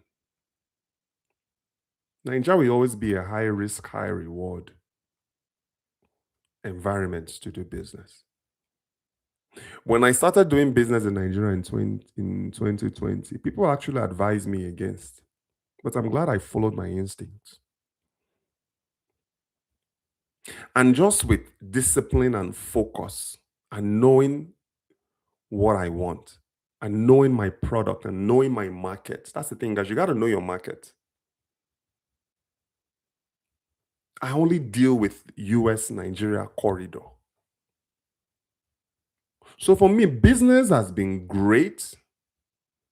And we're actually doubling down in Nigeria in 2026. So Nigeria is not a market that we are leaving anytime soon. We are not leaving the Nigerian market anytime soon. Because foreigners are entering the country every single day. Yes, some are leaving, but some are also entering. It's just all about finding out where you fit in and play to your strengths. What are you good at? Don't do things because other people are doing it. Play to your strengths. You know? Okay, You can't compare the US and Nigeria. Not in the same. They are not. I get it. They are not in the same universe. Trump wants the best for America. Tinubu, on the other hand, wants to protect his investments. Tinubu is actually one of the biggest investors in Nigeria. Me, myself, and I attitude. But do you not think that Trump wants? Okay, so is what's best for America not what's best for Trump? Maybe Trump is just going about it indirectly. You know, there's this saying, a rising tide lifts all boats. If America is successful, Trump automatically becomes successful. But you are right, though. It seems like Nigeria tends to just be what what the country can do for them and not what they can do for the country. Does Tinubu not know that a successful Nigeria is a successful Tinubu? If Nigeria wins, Tinubu wins automatically. You and I, Chemtex, also wins. But the nation has to be strong first and foremost. Yes, Trump is like pro America, America first, America manufacturing. But we all know that American manufacturing does not really exist. We just can't compete with the workforce in China, the manufacturing workforce in China. You see, Americans can take our ideas and our designs and go and manufacture and turn those ideas and designs into a product manufactured in China. So he is, he can say all that America for we get it. We know what he means by that. I think American military is stronger today now than it ever was. America has that pride. Forget all this stuff that's happening with travel and restrictions and this. America is still the number one country in the world. And keep in mind, guys, Trump is only going to be another 3 years. And then it goes on to the next administration. So for those who, and I tell the people all the time this, now is the time for you to really grow your business in the Trump administration. I didn't vote for Trump. I've said this before in previous video. I did not vote for him. But man, the guy is pro-business. And I should be voting for him because I'm an entrepreneur. But the difference between Tinubu and Trump, Kim, is this. Trump is a business person, not first, and a president second. You can see the way he moves, even in his presidency. It's kind of like always been business first. Tinubu has always been a politician first and a businessman second. Trump is pro Dangote. Why would they not be pro Dangote when Dangote buys 100 million barrels of oil from the US every year?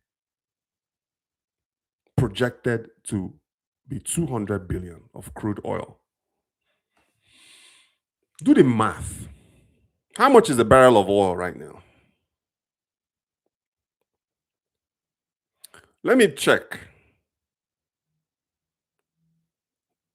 Cost of crude oil per barrel today.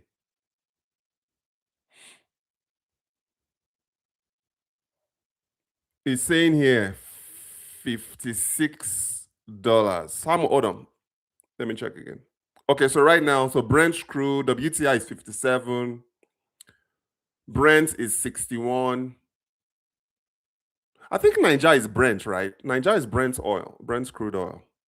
So multiply 60. So 61.42, $61.42 is what Brent crude oil is. I think Nigeria is Brent. Multiply that by 100 million barrels per year.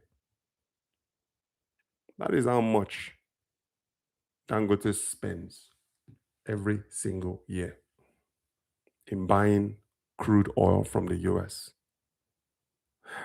And then he also exports PMS, and the United States of America is his number one buyer. The United States of America is Nigeria's number one customer. Which other sector does Nigeria have besides the oil and gas sector? Isn't the oil and gas sector almost 65% of Nigeria's GDP? And your number one buyer happens to be America. Nigeria also buys more from America than any other country in the world. So then why won't Trump be pro-Nigeria? Because there's US interest there. If Nigeria was a failed country like Somalia, is the US even bothered? Look at all these other countries that are on this list. That is why it upsets me. Okay, Burkina Faso, they don't even register. I'm talking about as far as US GDP is concerned. Mali, Niger, South Sudan, all these countries don't do nothing for the US. That is why the US hasn't really been involved. Angola, Benin, Burundi, Cote d'Ivoire, Gabon, the Gambia, Malawi, Mauritania, Senegal, Tanzania, Zambia, Zimbabwe. These guys could fart and the US wouldn't even move. But Nigeria is in there. And we shouldn't be.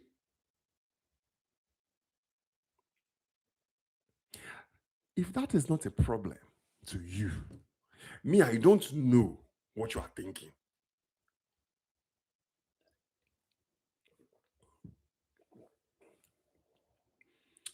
So let's see this.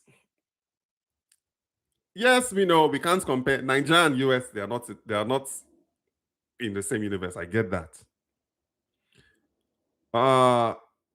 It can, but it's not. That's the point. It only takes a phone call. Tinubu is the biggest obstacle to Dangote Fields and Refinery. Interesting. Interesting. How? We all love Nigeria, but we also must be honest. Nigeria isn't working. Active. You agree with that?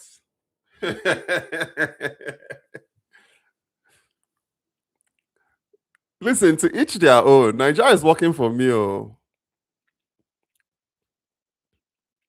I want to know how Tinubu is the biggest obstacle. So this Farouk guy, let me just go ahead and mention his name. This Farouk guy is the guy that's giving Dangote some problems.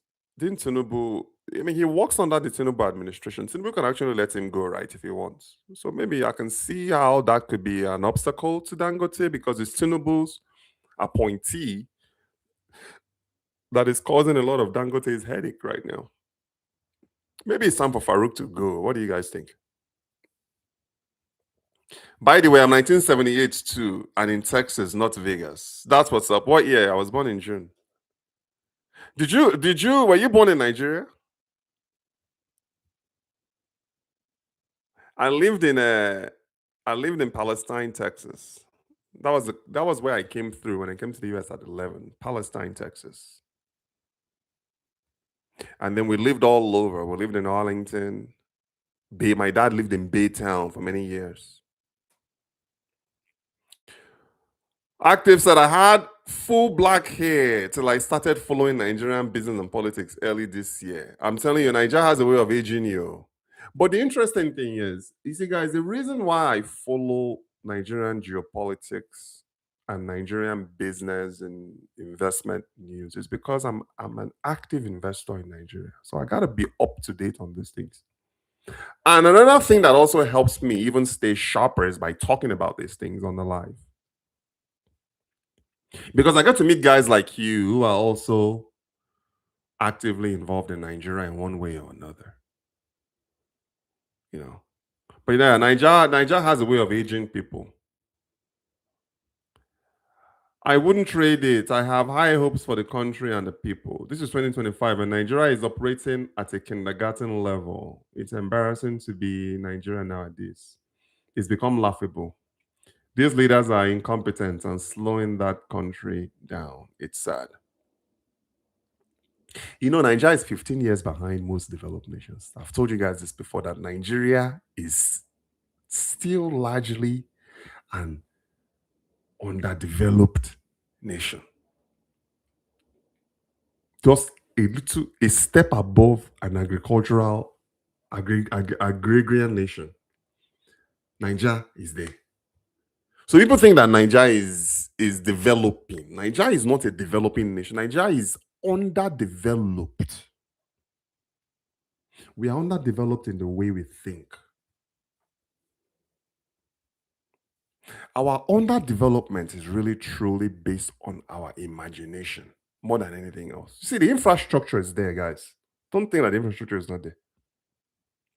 Nigeria is the only country that I've been to in all my years of travel that didn't have air conditioning at the airport. It blows my mind. Nigeria airport, this one that the new aviation is revamping. Did you know that they approved the design with only one door in and one door out? Somebody actually sat and approved that design in Nigeria. You know, it's the imagination. I've said this before. We don't have a maintenance culture in Nigeria. We just build. No maintenance. Nigeria is one of the only places you go where you will hire a security guard to guard your property, and the guy comes to work with a bow and arrow. That's his defense. A bow and arrow.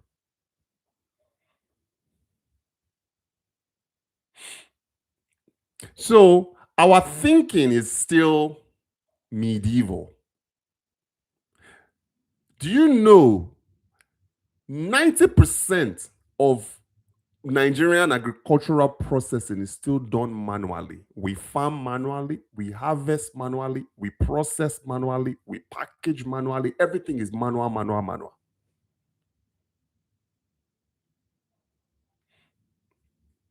Let's not even begin talking about automation. See, the world is moving towards automation and AI. And are we even there in automation? You go to the airport, the conveyor belt won't work.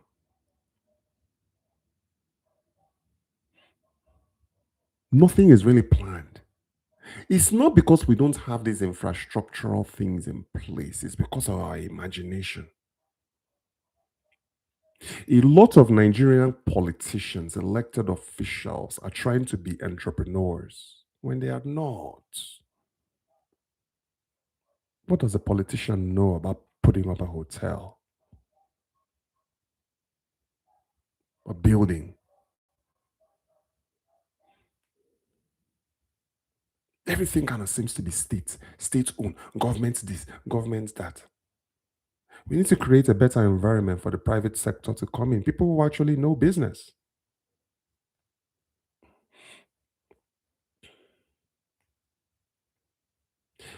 The leaders, the people that also remember, we are the ones who put them there. We elected them because they gave us a bag of Indomie noodles. We'll vote for them. And then when we put them in office, we complain about them.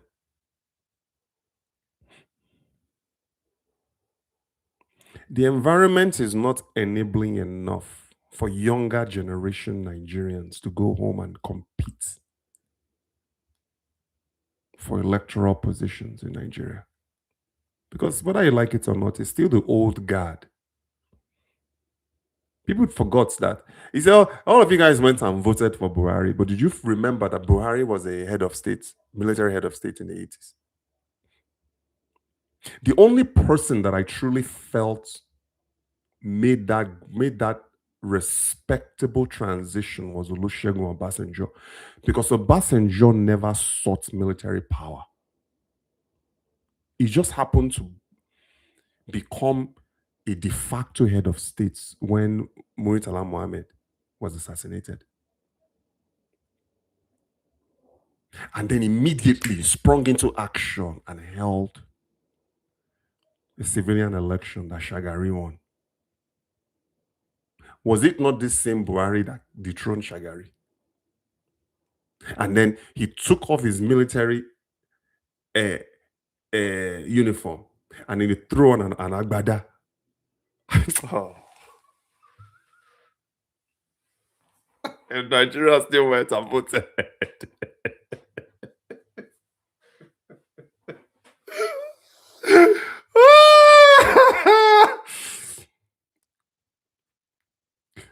Oh boy. Let me wrap this up, man. I'm 2 hours into this shit, man. 6 people. Guys, why are you guys watching? Listen, participate in the chat. Einstein said, imagination is better than knowledge. Sometimes we forget the past. And then the one that I laughed at the most was when Babangida was trying to run for president.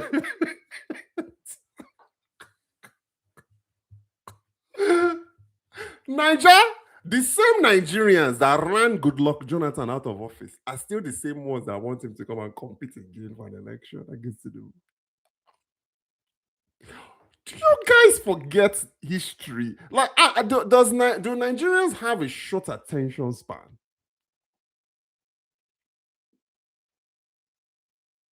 So before we blame our leaders, guys, we also need to stop looking at ourselves and looking in the mirror.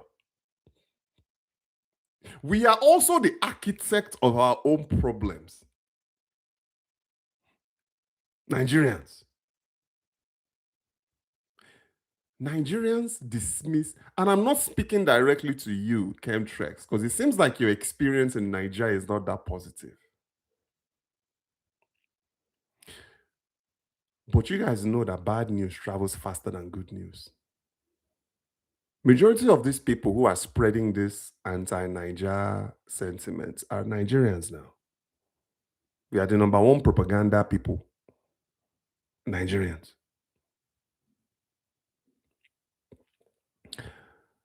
So, Nigeria is not laughable. I don't think so. Listen, man, I can only speak from my own experience, though, guys. Just take my experiences at face value. I've been doing this for 5 years. You see me, I wasn't born in America. And that's why I think that I know what I'm talking about. I wasn't born here. I was born in Nigeria now. I was born in 78 in Surulere.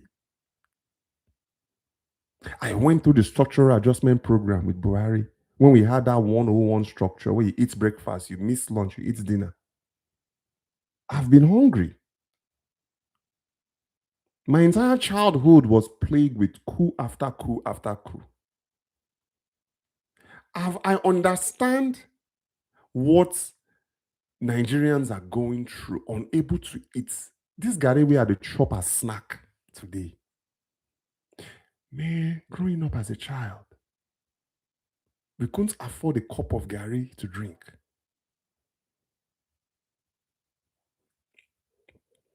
The same Gary that, honestly, guys, to me, now Gary is a snack.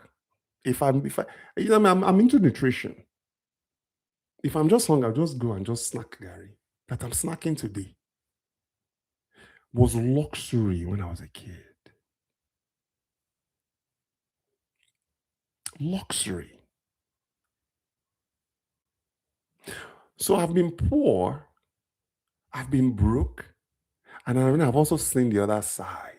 But money is sweet, so. And the interesting thing about money is like the more you get it, the more you get it.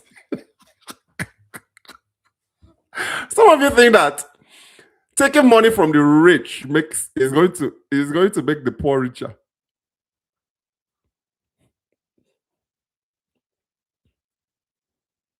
You see me, I'm not anti-rich. I gravitate towards wealthy people, wealthy environment. Because I've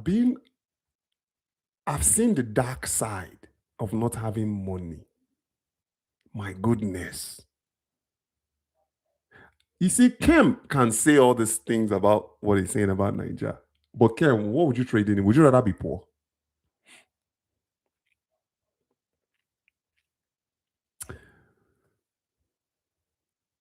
Do you know that China was considered third world like Nigeria? We talked about this before now. I told you guys in the 60s. This is why you guys come here for information and education. You see, all these Asian countries, Cambodia, uh, what do you call it? Um, just think of all these South Asian countries. We were all in the same level in the 60s. Thailand, Vietnam. Thank you, CJ. By the way, CJ, this is the book I'm talking about, CJ. The Science of Scaling by Dr. Benjamin Hardy. I'm reading it right now. But make sure that you read 10x is easier than 2x first. And then hop on. I'm on page 44 on the Science of Scaling. On page 44. This one is also $25, guys. You can buy this at a bookstore or you can buy it on Amazon for $25. It's called The Science of Scaling. Let me tell you, this book, the core theme of this book is for entrepreneurs too. It's simplifying your business, automating your business, accelerating your business, and also deleting what you don't need. This is basically a breakdown on how you can imagine cleaning out your closet. That is what the science of scaling is all about when it comes to your business. Because some of you are trying to do way too much. But anyway, I'm only page 46 into the book. And then when I'm done reading it, I'll do a review on it on this podcast for you guys.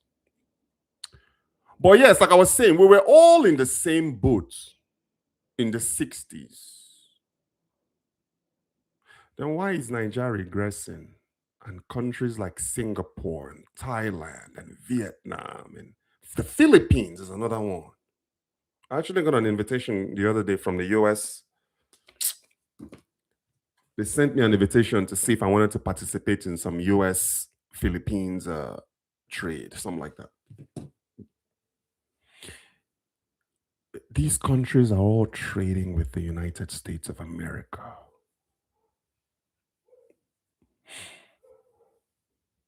You see, it's a systems, guys. Most of these countries that are advanced today, we were all in the same boat in the 60s. They've all just kind of seemed to be doing better than us. Look at UAE. How many years is UAE now? United Arab Emirates. This same country that Nigerians will go to and don't want to leave. How old? Let me Google this. How old is the UAE? Oh, the UAE is 54 years old as of December 2025. So Nigeria is 11 years older than UAE. Nigeria gained its independence, 1960? UAE gained theirs in 1971 or 1969. I do the math. So Nigeria is 11 years older than the United Arab Emirates. How many UAE people they go Nigeria go live?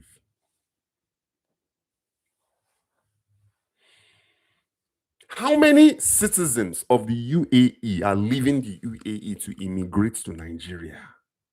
But Nigerians every single day are jackbarring to countries like the United Arab Emirates. And as they are going so, I can understand if they are just going and mellowing down and just walking, they are going to cause problems. So much so that we went to a band. What's up? America, problem. UK, problem. UAE, problem. UK has banned and unbanned Nigeria so many times, it's so hard to count. UAE that did not exist in 1960.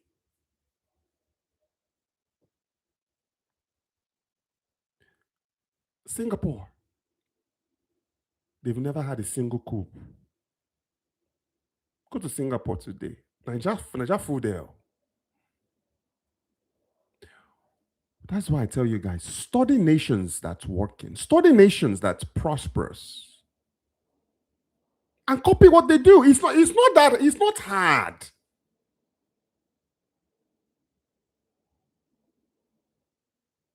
Find somebody or a nation that's doing what you want to do and copy them.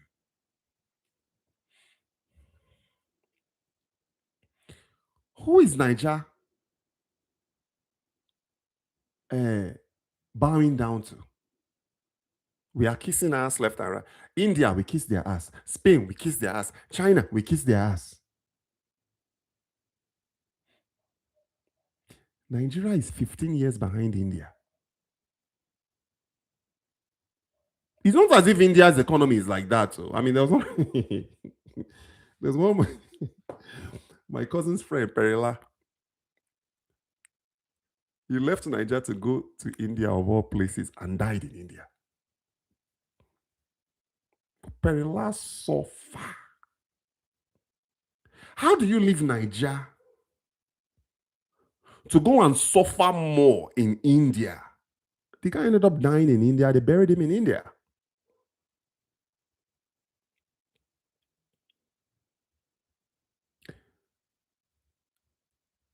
1.5 billion people in India.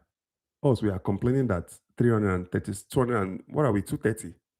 Doesn't India have over a billion populace?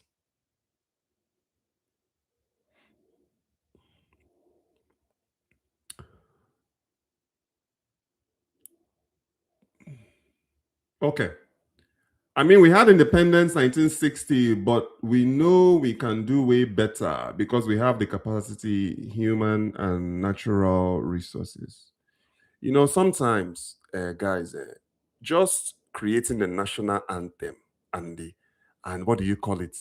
The oath of allegiance. Does that really make you an independent country? I think that's what happened with Nigeria. They just gave us a green, white, green flag, gave us our national anthem, and then the European settlers left. See, they left with their expertise. They left with their resources. They just basically just left us behind. What did they leave us? They left us religion, and then they left us. The same religion. Anyway, religion is a different topic. I don't want to get into that. I just barely started talking about politics. For those who follow me, I've been mostly business focused, but I'm not going to cross into that muddy category of religion. I'm not going to cross into that.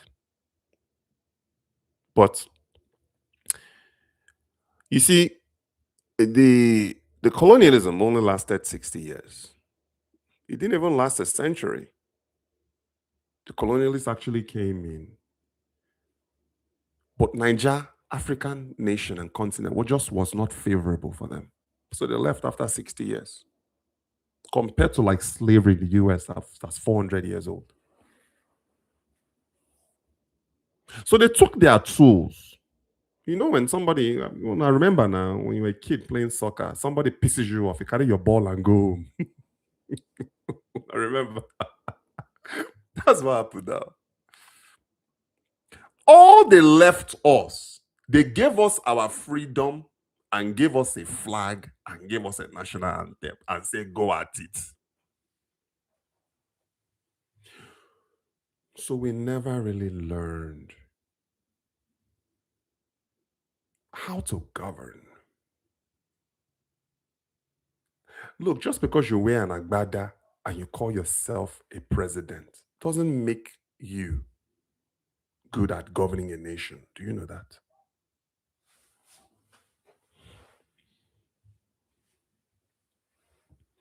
Just because you are a governor of a state, you are voted and elected into the office as a governor, doesn't mean you know how to govern a nation.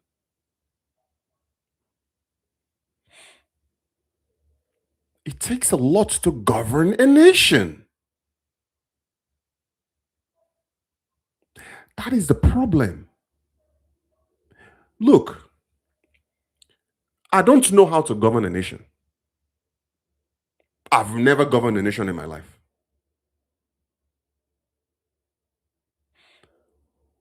But maybe President Tinubu should start attending conferences for heads of state. I don't. Does he do that? Does Nigeria even belong to anything? Okay, maybe you can say we belong to ECOWAS and stuff like that. Nigeria is not a member of the G20. We are definitely not a member of the G7. You know, but it's not easy to lead a nation. I know Tinubu is doing his best. He's made some reforms, but Tinubu alone, though, isn't going to be able to get it done. He needs the support of the people.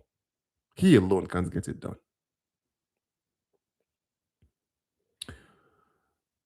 Do you think that Farouk is acting on his own? Dangote is calling his name, but indirectly telling us that Tinubu is the problem. Oh, you make a good point.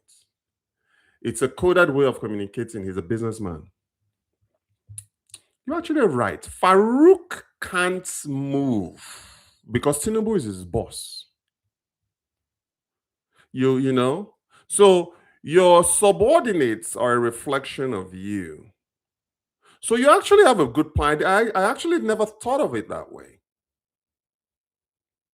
But Farouk is a Tinubu appointee. And man, Dangote said some shit though. Dangote said that Farouk spent $5 million to educate his kids in the US. So in Switzerland. This guy sent for, again, Dangote said he has the receipts. And he's just waiting for Farouk to deny it so he can publish the receipts and put his name on it. I don't think Dangote is going to go on record and say that if he didn't have the proof.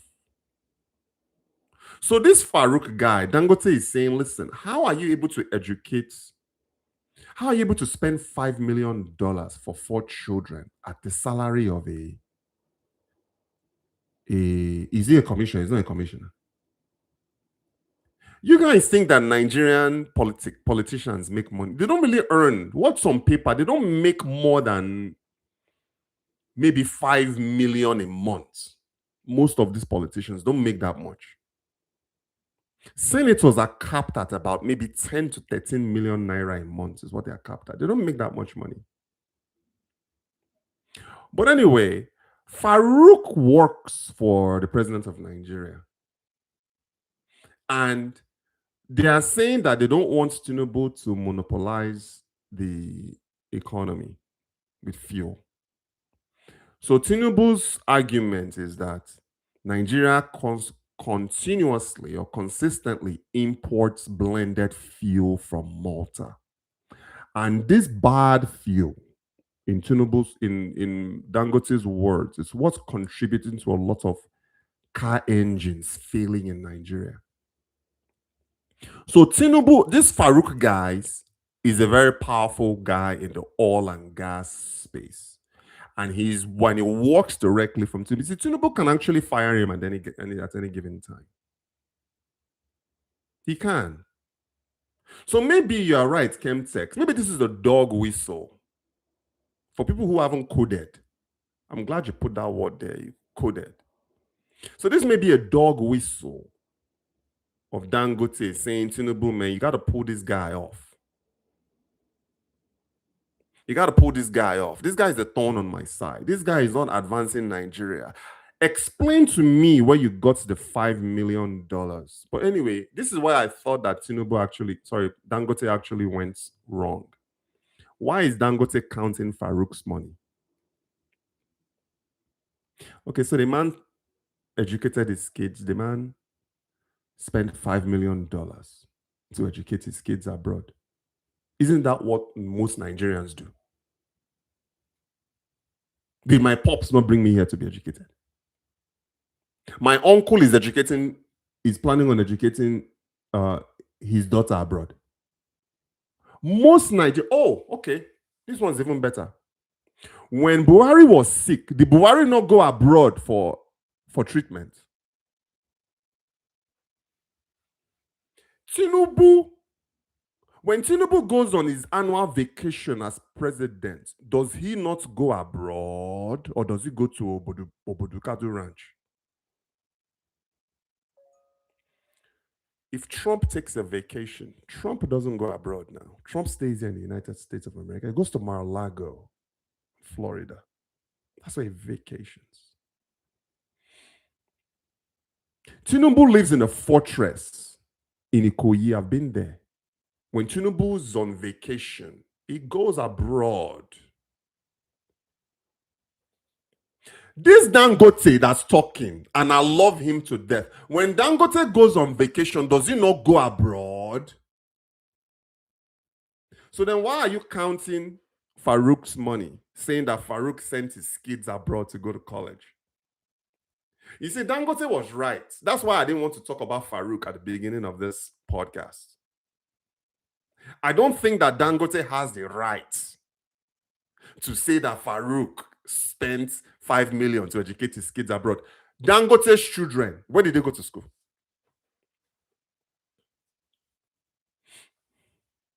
Any Nigerian, let me tell you something. If I were a Nigerian entrepreneur today, my kids will be educated abroad. Period.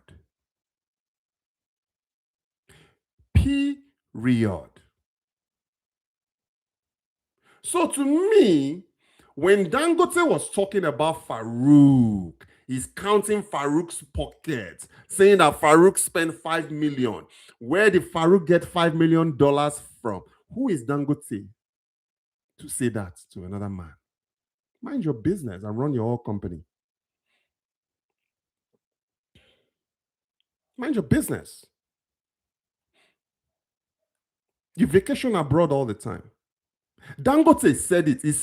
Listen, when Dangote comes abroad, he stays at the Ritz. Ritz Carlton Hotel is where he stays. So you shouldn't be counting Farouk's money. Leave Farouk alone. Find something else to attack. You see me, I hold. I hate when people attack your money. Find something else to attack. So, okay, so the man should not send his kids abroad. If you were there, CJ, you are there. So you are in Canada. Guys who are in Nigeria are watching like this. If you are opportune to send your siblings, your kids abroad to go and for education, wouldn't you do it? Or would you say I'm staying in Nigeria to go to Nsukka University that they strike every day? Why would I risk my kids in a Nigerian university system? Somebody will start college at 18 and graduate at 28. Is that not madness? So then why won't Farouk send his kids to university in Switzerland? Why won't they send them to Harvard, Ivy League College? That's where these girls are going. You see me, I went to a state school. I went to Cal State University in Northridge. But my goal is to have my kids graduate from an Ivy League college, whether it's Brown, whether it's Princeton, whether it's freaking Harvard or Yale. That's what I want for my kids. So then why do you, Dangote, and I love it to death, why are you counting a man's pocket? Find something else. Say Farouk is a thorn on your side. You see, Dangote is being petty right now. This guy's a thorn on my side, though. He won't let me breathe, though.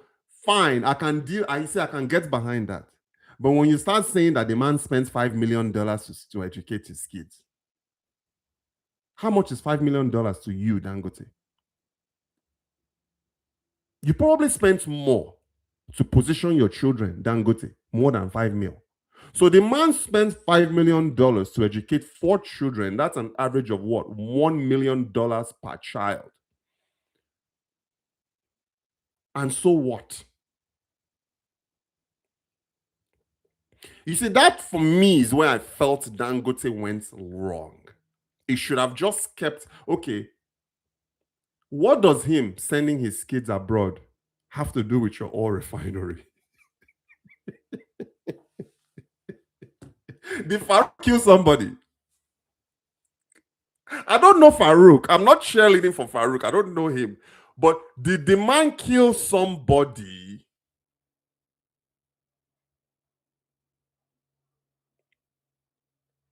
So, Mr. Dangote, love you to death. I'm going to be a shareholder of your company. But please find another argument. You see, this Farouk $5 million college education argument does not pass the smell test for me. If you think Dangote is going to fire Farouk because he sent his kids to an international university and spent 5 million, you are out of your mind. You don't fire somebody over that. You don't even query somebody over that. Wait a minute. Who is that governor that stole $100 billion? What is it? Isn't somebody on trial right now for, was it Yahaya Bello or something like that? So, Tinubu will be petty to let Farouk go because you said he spent $5 million to educate his children abroad. And you are saying, where did he get the money? Mind your business. It doesn't matter where he got it. He didn't kill anybody. He didn't hurt anybody. Did Obasanjo not help you? You went from a thousandaire to a billionaire overnight because of Obasanjo.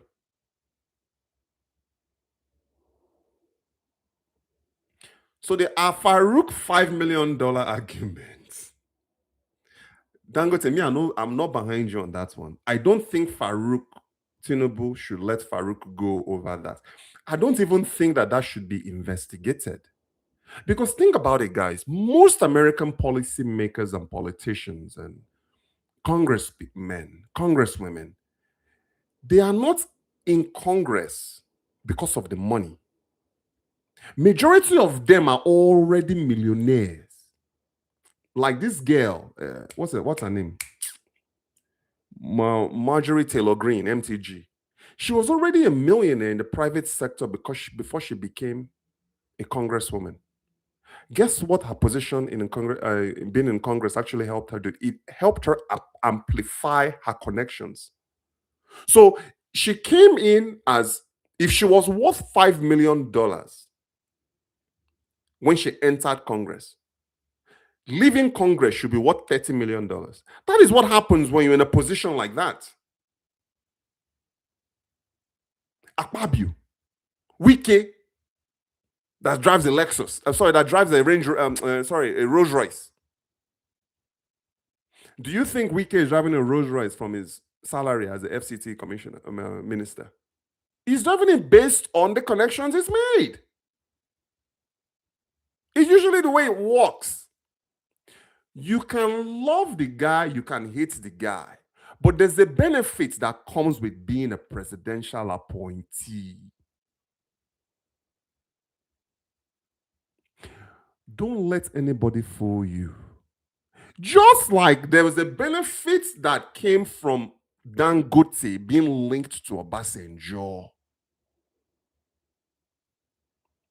there's also a financial upside to somebody being a presidential appointee like Farouk is. And a lot of these guys, they have bodies. And I'm not talking about like physical bodies.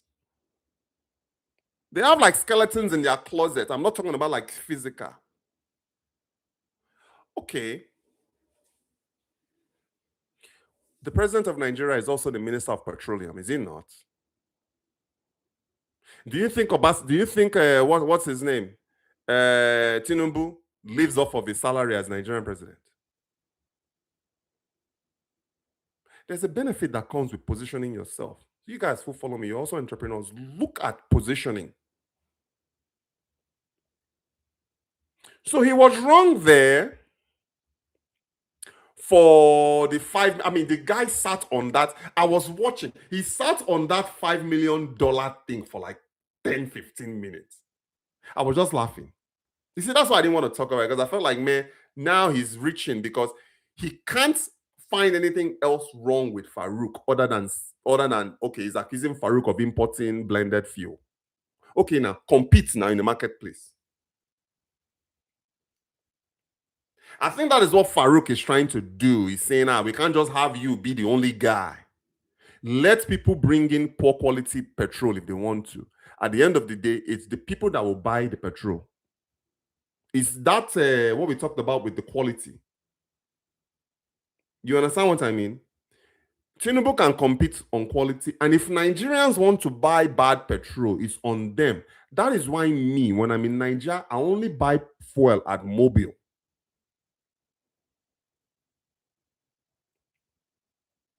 And I would like for Dangote to actually operate downstream, and open his own filling station, Dangote filling station. I will buy Dangote's fuel. If you are selling other fuel for 500 naira per liter and Dangote is selling his for 1,000 per liter, I will buy Dangote's.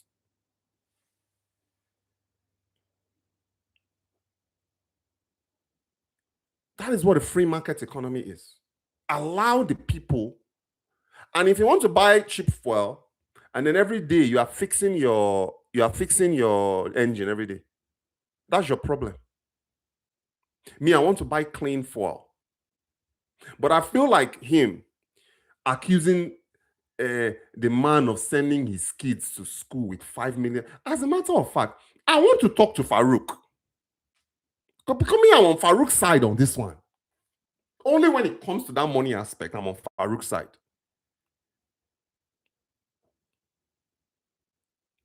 Leave the man alone.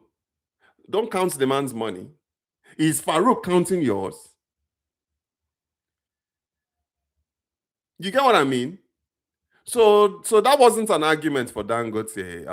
Everything he said in that press conference up to that Farouk 5 million was fine.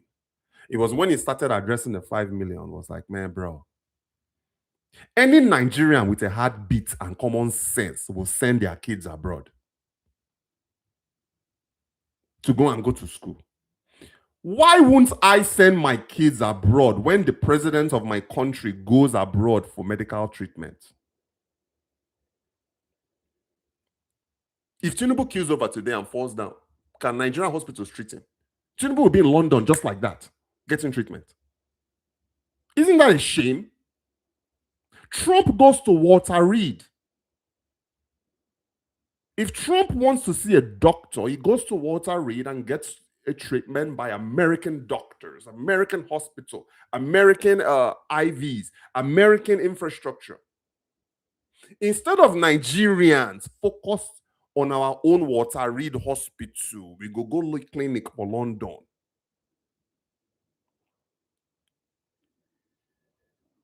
And then another man should not send his children abroad to go to school.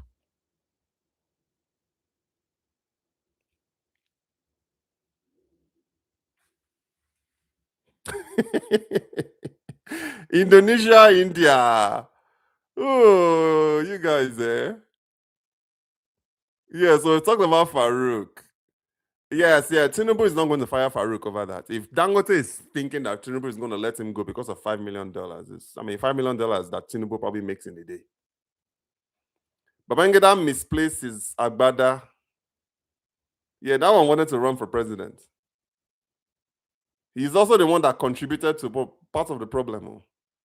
Is what Trump doing a surprise to anyone? If so, why? Nigerians are reacting. That's good. It's not a surprise to me. I mean, we saw this a mile away. To be honest with you, Nigeria deserves to be on that list with what everything that's going. We just need to find a way to get off that list, though.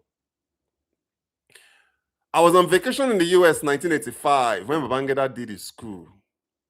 You see, me, I was in Nigeria when Babangida did his school. I was born in 78. So how old was I then? I was 7 years old when it happened in 85.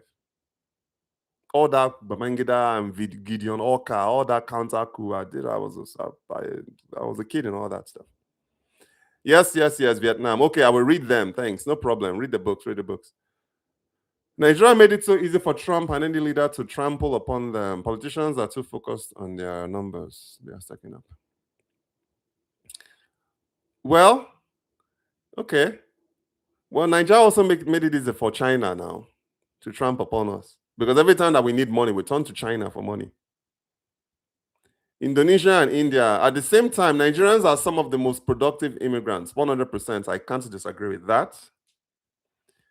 Laja, I will slap anyone that blames this on the Nigerian government. It's the actions of we Nigerians abroad that is causing this. This is everybody is to blame, Laja. The government is to blame, the people is to blame, the diaspora is also to blame. We are also the ones that can get ourselves out of this mess. We need to get off that list.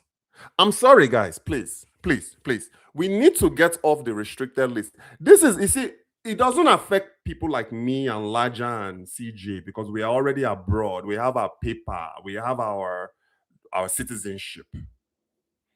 So we are fine. But what about those other Nigerians that are just trying to see the world and experience other cultures and travel and immigrate legally? They are affected now. Listen, I want every Nigerian to experience abroad. It's good for you to have international exposure, not just as a business, as an individual, but also as an entrepreneur. It's good for you to have international exposure. You see the way, especially because I'm telling you guys, export is where it's at. How can you export to a market that you don't understand? You know what I'm saying? If you want to do business with the US market, come to America. Or maybe you want to export to China, go there. Or you want to export to clients in the UK, go there. Now, all these people are going to be affected.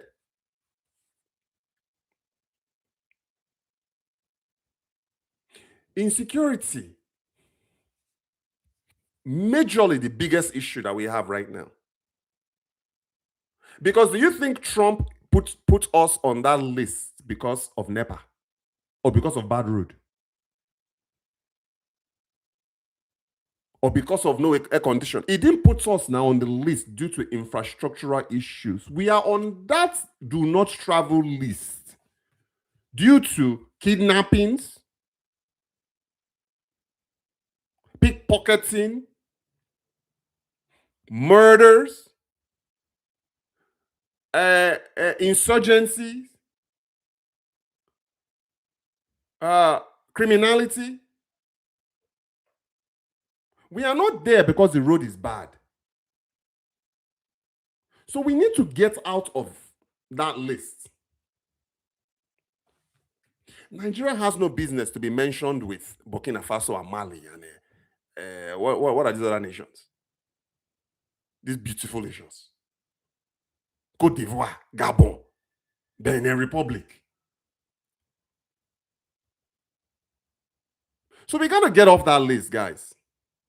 This restricted list, as bad as it is, there's another one that's worse. That is the full ban. There's only 5 African nations that's on that full ban list. Nigeria is not one of them. But we can easily graduate to that full ban if care is not taken. So we got to get off that list, guys. If that's one thing that Nigeria does in 2026. Okay. So how can you resume your cult, black axe and Eye lifestyle in a place like Dubai or Houston? Una de Chris, they do that. I thought that whole stuff was Nigeria. How do you go? Oh, Nigerians. How do you go abroad to continue your criminal to continue your criminal activities? You know, you are right, Laja, una the craze. Actually, una know well. Una know well. You leave Nigeria to go and continue a criminal enterprise abroad. And if such thing exists, anyway, that's Dubai, and I don't know if those kind of things exist in the in Houston or in the UK, in the United States or not. You are correct. Look back. All those leaders in the Civil War were in their mid-30s. They were young guys now. The first guy that caused this thing, Nigeria's first coup d'etat, that captain, was he not in his 20s? And then go on. All those guys, go on. Those guys were in that. Me, I'm 47 years old. When I was 30, what did I know? At 30, I was still figuring out my life. They were the ones that were killing each other, fighting for power, and becoming heads of state. When I look back, they were actually very young. What did they know? Farouk is just an employee, a mere civil servant. Yes, he works for Tinubu. Leave the man alone. If the man is making 5 million to send his kids to college, well, okay, okay. He could have easily gone and bought a Rolls Royce. Would you have been happy? Listen, any man that invests 5 million in sending their kids to an Ivy League college has my support. Has my support. 5 million. Why are your children? They are in the University of Onsuka. Yeah, they are in the University of Benin. They are in UniUU. They are in Yaba Tech. You Chris? $5 million, Nigerian nationalists or not. Now abroad, me, I send my kids to go school. I'm sorry. They can gain their education abroad and go back home and help. For me to have $5 million and then allow my child to spend 10 years in a Nigerian institution to gain a bachelor's degree, is that not madness?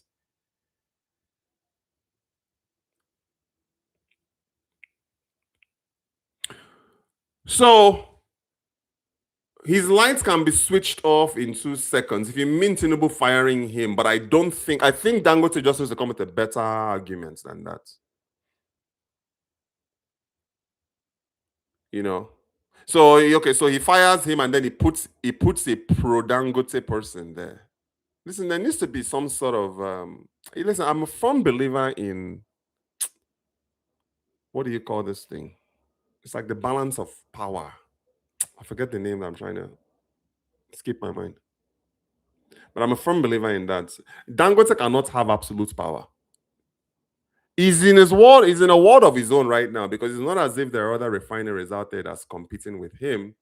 But Farouk issuing licenses so folks can import refined petroleum products at a time when we have a national asset like Dangote. What is wrong with that? Is it not a free market economy? Dangote even said it himself. He can compete on quality and compete in the marketplace. So people, let them import now. Dangote just wants to sell Dangote oil. Not everybody is going to want to buy Dangote oil. I'm sorry. So let people import if they have the licenses to import. Dangote cannot stop Farouk from issuing import licenses to people who can import oil from other countries. Yes, they are importing from Malta and blended. Okay, so Dangote is trying to play judge, jury, and executioner. Why?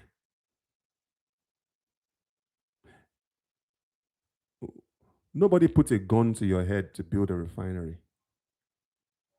Abi Kem, these people put a gun to Dangote's head to build a refinery. They didn't. You built it out of it. Listen, all those guys combined, they are worth pennies to what Dangote is worth. Listen, you are a $20 billion company on the way to becoming a $200 billion company. Why do you care if they import? Let them import. You focus on exporting. Who wins at the end of the day? Is it not Dangote that wins? It's not as if these guys, chemtrails that are importing to Niger and then exporting back out. They are only importing to support the Nigerian economy. Dangote is beyond that. Dangote's money is not in Nigerian markets. Dangote's money is in exports.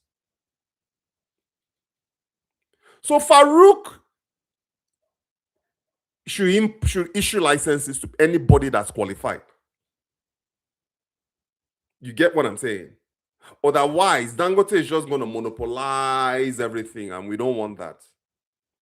Dangote is a citizen, not a politician, and is teaching Nigerians how to be real citizens. What is going on in the South is tragic. With all this oil wealth and 13% allocation, Bayelsa and Akwa Ibom should be competing with Lagos. Now only 8 local governments when I get for Bayelsa. Does Bayelsa have oil? I think Akwa Ibom is actually competing in a way because Boa refinery is there. You know, my boy and I talked about it the other day. He's in Canada right now, actually. CJ visiting his daughter. He's based in Atlanta. And we talked about the economy of Nigeria, why it's still concentrated largely in Lagos. Could you imagine if other markets opened up? Like Bayelsa, because we need people to be able to trickle away from Lagos into other markets for fun. Everything is just too concentrated in Lagos right now. So if they're allocating 13% to Akwa Ibom State, whatever Akwa Ibom is doing with that 13% is working because it's the fastest growing state in Nigeria right now. So we may not see the results, but here's one thing that's happening. I can't speak for Bayelsa because I don't really know Bayelsa that well. But at least Akwa Ibom is attracting people. It still has a long way to go. It can never ever compete with Lagos. That's like saying Vegas can compete with Manhattan. You see, Lagos is our own Manhattan. It's always going to be number one, Lagos. But we need other markets.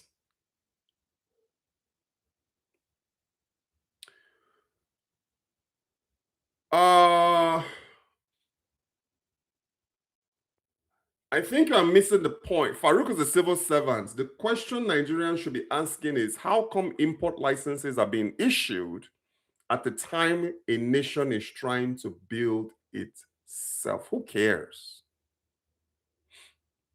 Who cares? Nobody cares about that. Listen, the old guys that built the United States of America, the Rockefellers and the Carnegies and the JP Morgans, those guys had competition, but they also had leverage. See, Dangote has leverage. His leverage is in his positioning. He's been doing this for a while. He's the only oil refinery. Let him focus on his leverage. I don't think it's my responsibility, Kem, as a Nigerian. Who wrote that? Who wrote that? Who wrote that? To support Dangote because he's a Nigerian. Listen, I'm a capitalist. I live in a capitalistic environment in the US. I support who can make me more money. End of story. So other people should put themselves in a position like Dangote. I'm going to invest in a company that can pay me my dividends and pay my dividends on time. That's what it's about. So it's not our responsibility to listen. If you want to promote Dangote, you can do that. But me, I see Dangote as a good operator. But if Dangote was messing up, would I support him because I'm a Nigerian? So I think that's what you are alluding to. I don't think that also Nigerians as a whole can help and support the building of Nigeria by just waking up and being a good neighbor.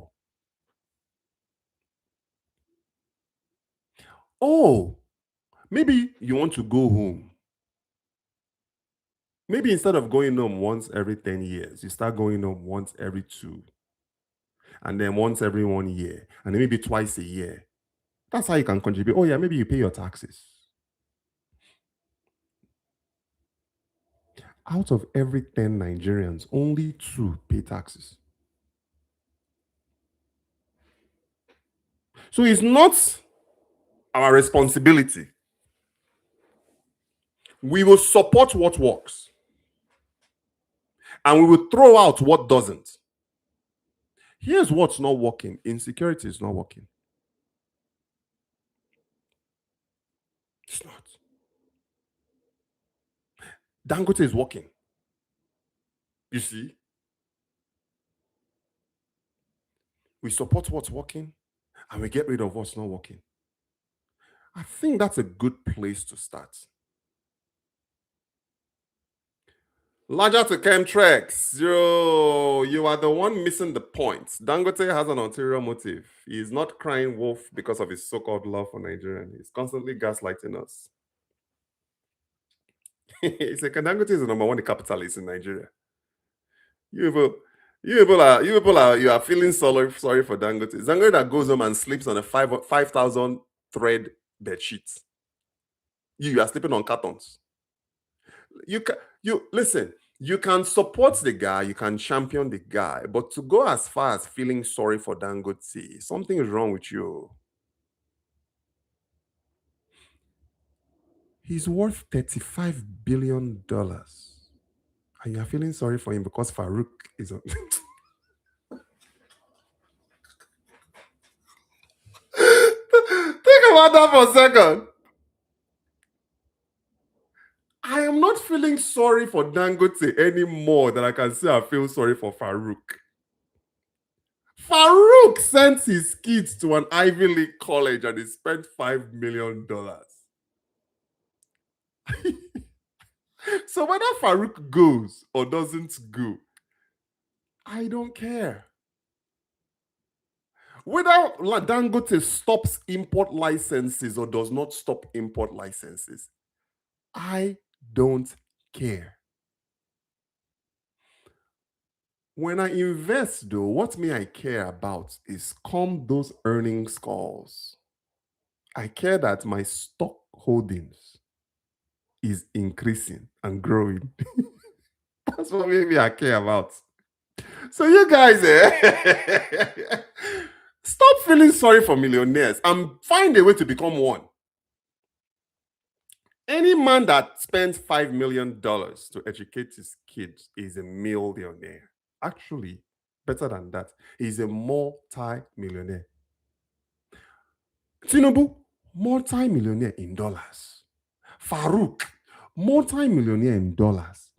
Dangote, multi-billionaire in dollars. Sheyi Tinubu, multi-millionaire in dollars. The guys that are building the Lagos Coastal Highway, the Shagori guys, those Lebanese guys, multi-millionaire in dollars.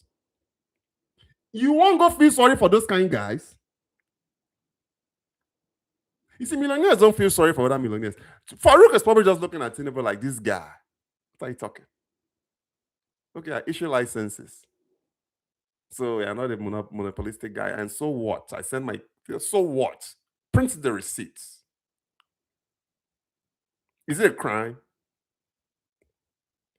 Somebody tell me when it was a crime to spend $5 million on your kids' education. If one should prove that that's a crime to me, then you got to prove to me that it's also a crime that Buhari went abroad for medical treatment. You also got to prove Tinubu also went abroad for medical treatment. Is that what they do? So there's nothing, you see, you can't listen, guys. Man.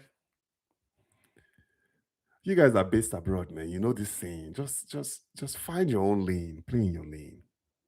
So long as you are not hurting somebody, you are not okay. So Farouk do I think that Farouk gets a kickback from issuing licenses? Of course, we know Farouk gets a kickback.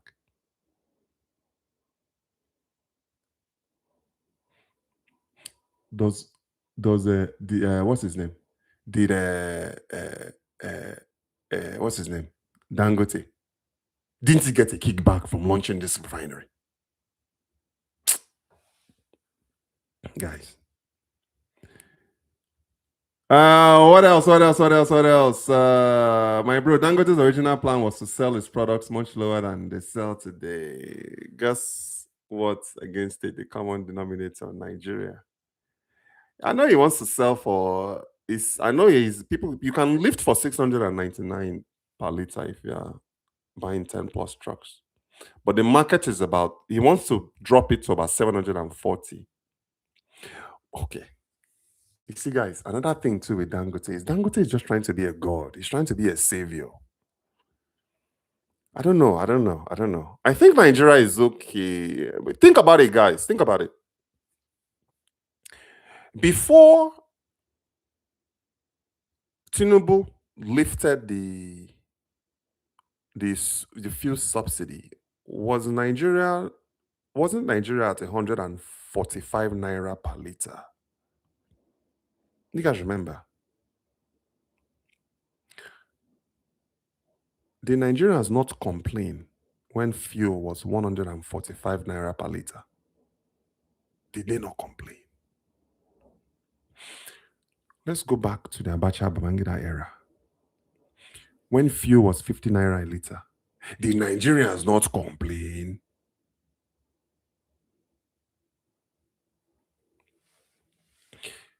When fuel was 1,500 naira, I bought fuel because I was in the middle of a construction project in Nigeria. Because I had to power my generator and all that. So I paid 1,500 naira per liter. Nigeria complain. Now, Cam, you just came back from Nigeria. How much is fuel now? Is it not about 950, 900, maybe even 800? Nigerians are still complaining.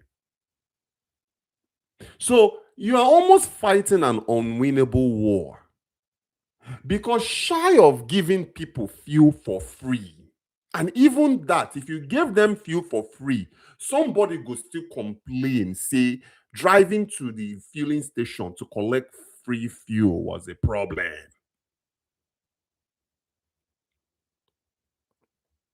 They are always going to complain. So I feel like, man, Dangote should just leave it be. If Farouk wants to issue fuel licenses, let him. Dangote can choose to compete in the local marketplace. Do you know if Dangote says he doesn't want to sell fuel to Nigerians, he can legally not sell fuel to Nigerians. He can just focus only on exports. Don't you know that that's a possibility? Because he has even said it. He loses money in Nigeria. Abroad is where his opportunities are, where his money is made. So let him focus on abroad and sell to and export and not deal with Farouk. And his argument against Farouk is just weak, to be honest with you. With that fight, is just weak. He doesn't really have a case there. Dangote reducing his price usually is the tactic of pricing competition. Okay, that was directed to Chemtex. People like Rich that were kids during the military era all need therapy. I am serious. Maybe I do. Oh man. How was Nigeria faring because Dangote refinery was scrapped? Okay. Okay, maybe I can add to that. I was Nigeria faring because Dangote refineries, scrap refineries that continue to swallow money. None of those refineries worked. Worry, all those guys didn't work. After privately investing 20 billion, suddenly you have all these high standards and have become so smart overnight. My bro, it is USA no wants us, I beg. Now by force to get off the list. Truth unchanged. You know? Yeah, you have a point. So, okay, where Nigerians will go now? US say they don't want to now. UAE say they don't want to now. UK say they don't want to now. Even Ghana say they don't want to now. South Africa don't want Nigerians. Okay, now maybe Nigerians will just stay home. I mean, where else are we going to go? That's a good one. Watch video of Nigeria cultists fight with axe and cutlass into. Are you serious? You see me, I don't pay attention to those. Okay, maybe I'll watch. Cutlass fight for abroad. Ah, Jesus. You see, those ones deserve to be deported. As soon as you pull cutlass, they just deport you immediately. See me, I will champion that any day. Deport them.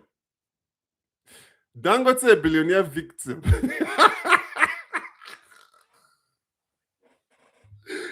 Oh man, coming to theaters near you. The man is a clown. Sometimes Dangote just seems like he complains a lot, though. It seems like he complains a lot. You see, you don't see Elon Musk complaining. Okay, maybe he had his beef with Donald Trump. Because Trump said that not everybody wants electric cars.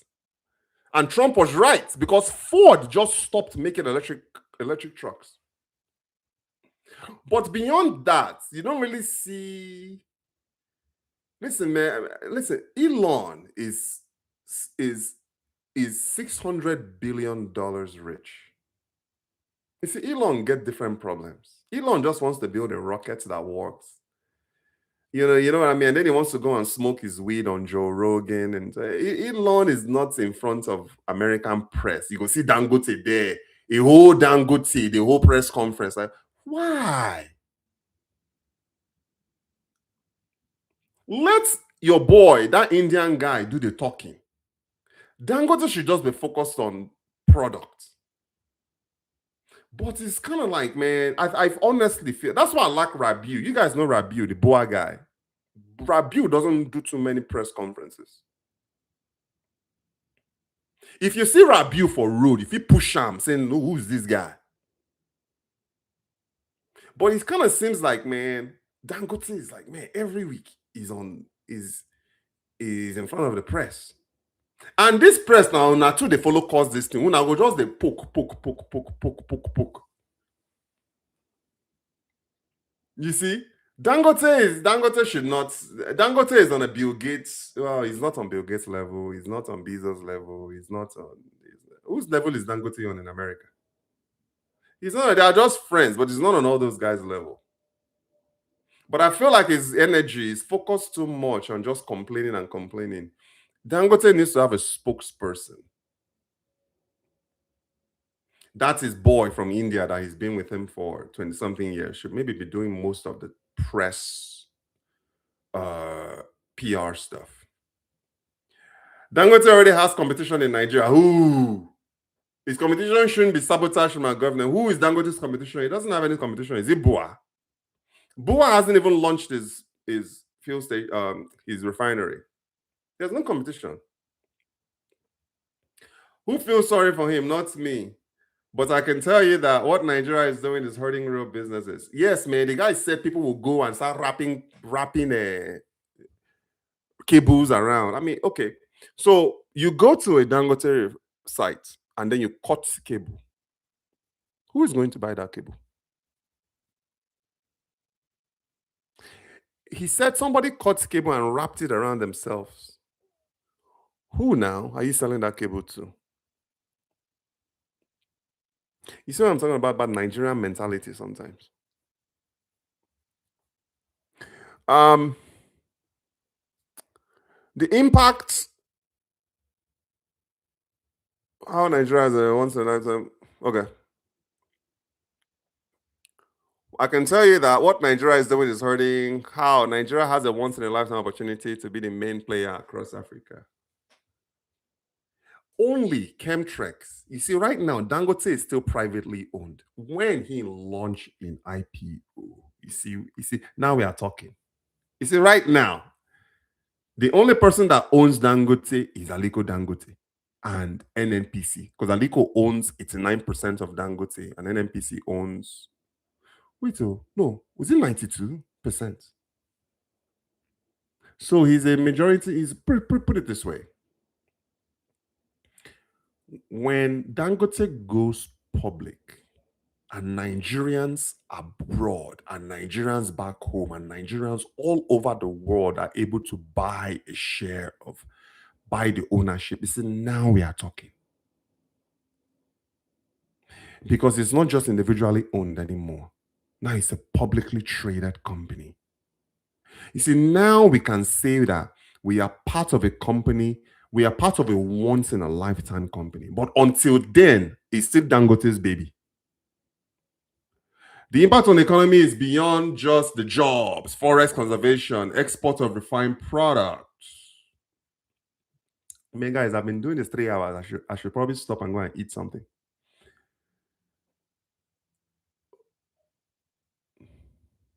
Okay, the impact on the economy is beyond just the jobs, forex conservation, export of refined products, increased GDP. Don't you guys want Nigeria to really grow? How do you not see that? Hey, Chemtrex, you that's leaving Nigeria. did you didn't you say you're pulling out of Nigeria? Why don't you stay now? Stay and help Nigeria grow. It's a business just like me. Money will be made quite all right. But there's a thing when your nation is growing alongside other great nations. The reason we all left Nigeria and traveled abroad is because of that very reason. Nigeria isn't working and we must change that narrative in this lifetime. I agree. But we are also trying to go back home. You know, let me tell you something. If I had my way right now, it's just that my kids are still young. But once I'm telling you, man, my future, I want to live in Nigeria and just listen. I want my Nigeria income is what's going to support my US lifestyle.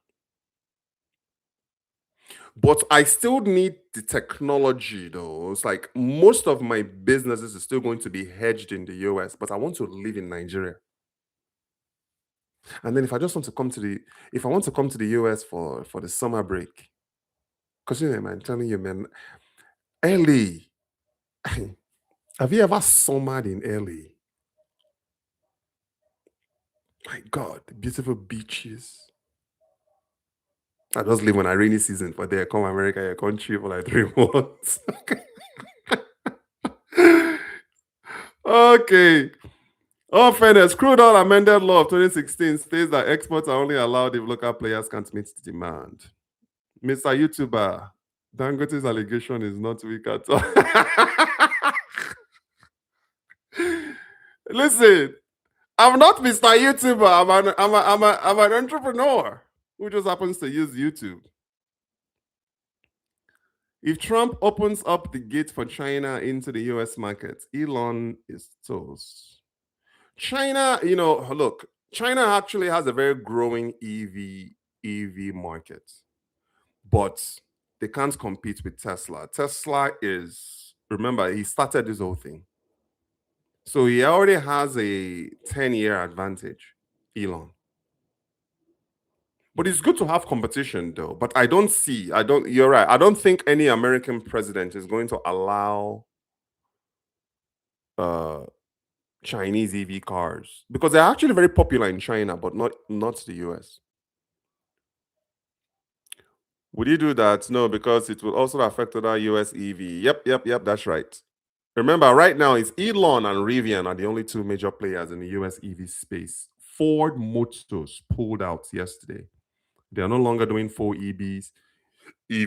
Now they're doing hybrids, EV and combustible gas, because it's a hard sector to play in.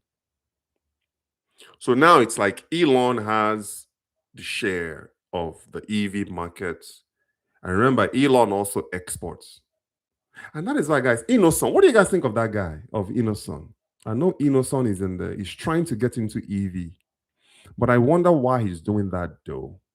Because there's still low adoption of Innocent cars, like gas combustible cars in Nigeria. So why is Innocent getting into the EV space? Nigeria does not have 24/7 electricity. How are these guys powering their cars, their EV cars? I know that there are what do you call it? Cyber trucks and Teslas in Nigeria. How are these guys powering their cars? You know what I mean? Do they have power stations along the roads? Or is it just limited to just cities that they are in? I know most of these cars, if you have the money to buy a cyber truck, you probably own a home. So I can see you installing the charging systems in your homes. But how many apartments? How many people actually, the Nigerian populace actually own cars, like EV cars, like a cyber truck. So do you think Innoson getting into the EV space, do you think it's going to last? Especially if you look at the way the $19 billion that Ford took a hit on. So do you think car makers like Nord and what's his name? Nord and Innoson would survive the EV race? Let me know, guys. Let me know. Okay, brother Alanko tried to cut cable at the transformer near our house. Now you see the power through. All we heard is the sky is yellow. Yes, now those guys are fools. I wonder, like, what you are risking a high voltage to do what? All these guys that are going and sabotaging transformers too, I feel sorry for them. That's how most of them die. Uncle the Niger Senate rich. No mind them. Listen, I've been to this guy's house in the Senator Akpabio, the number 3 guy in Nigeria. Man, look at his house in Shelter Africa in Uyo. The guy doesn't even have a house. He has a compound. I don't even know what. Just standing outside looking at that place, it must have been a 20-bedroom property. Let me tell you something. If you can get into, see me, I'm a businessman first. But let me tell you something, man. If I get a political appointment, I'm taking it. I'm taking it. Innoson is clueless. He's targeting the upper middle class and the. You see, Innoson's mistake is this, guys. Guys, Innoson would have done better if he did what Ford did by making his vehicles affordable to the everyday Nigerian. Innoson, it's too late now for Innoson because he has already positioned his brand for the middle class. Innoson should have done what Ford did. You see, guys, the blueprints is already there. You make 500,000 naira cars. Innoson should have owned that space. Well, you might say, Rich, this one that you are saying Innoson should make 500,000 naira cars. How much is the tire going to cost? How much is the engine? Okay, maybe not 500,000 naira. I'm sorry. 1 million naira cars, 1.5 million naira cars, baseline, and then owned that market. The problem Innoson made, the issue, the decisions he made to start targeting Mercedes-Benz clientele. Why would I give up German engineering for Nigerian engineering at the crease? I would rather buy a used S-Class than a brand new Innoson. So Innoson should have focused on the basic Mama Ibeji, Mama Tayo, Mama Kehinde that is tired of walking. But Mama Kehinde can come up with 1.5 million naira to buy a car with 2 doors, 2 seats, a car with 4 wheels and an engine for 1.5 million. Mama Kehinde no fit afford that. Brand it Innoson. Everyday car for the everyday Nigerian. Maybe AC no day. Mama Kehinde no go care if AC no day. Because Mama Kehinde just wants to go from Yaba to Ikeja and from Ogba to Aguda. Mama Kehinde is not trying to go from Yaba to VI. Innoson could have owned that space. That normal, maybe Mama Kehinde has a child abroad. You see me, I will send 1.5 million naira to somebody to buy a car in a minute. Maybe Mama Kehinde has a child abroad. Just send, you see, they call them throwaway vehicles. Don't think too much about it. Just focus, make sure that the engine runs. Priced at 1 million, easy. Two doors is all Mama Kehinde needs. Innocent could have owned that basic everyday Nigerian market. And then Innocent could have done what Ford did. You make Innocent cars available for Nigerian law enforcement. See, this is now the partnership with the federal government of Nigeria. Every police officer drives Innocent.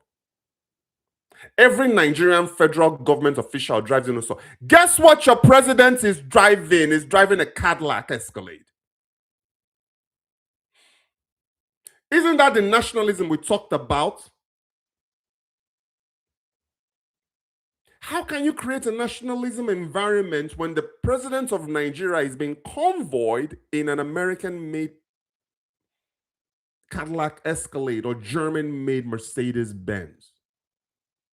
Oh, our law enforcement officers in Nigeria are driving Toyota Corollas and Prados and all these foreign cars.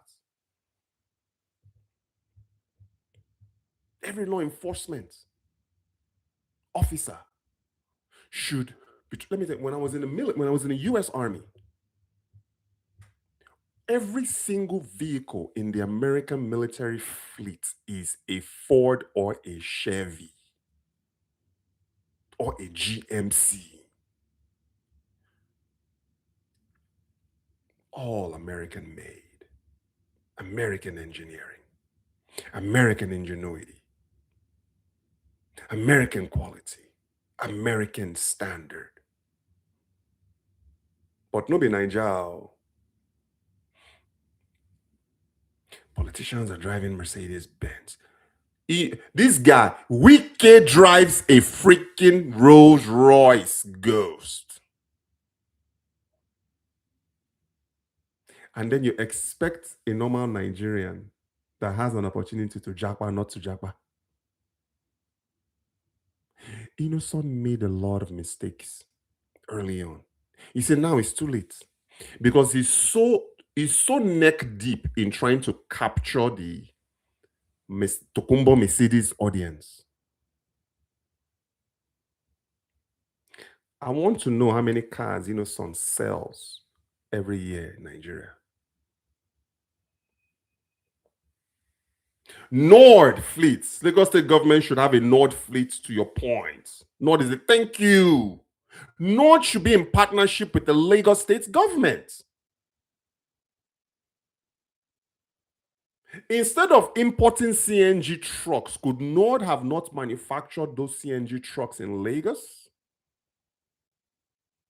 Oh, rickshaw. You know those three-wheel keke with full Niger? Do you know that those kekes are imported from India? Couldn't Nord and Innocent create a Nord and Innocent branded keke?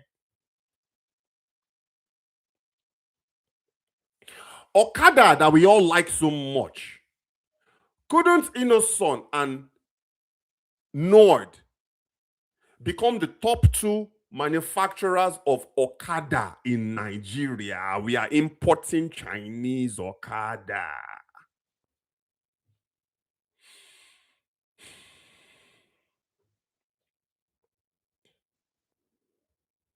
See, that is the problem.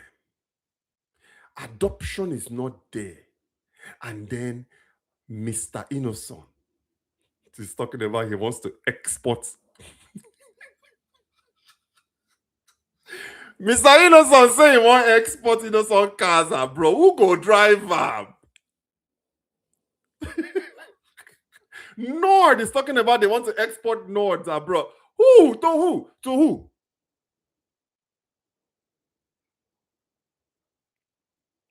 To Nigerians abroad.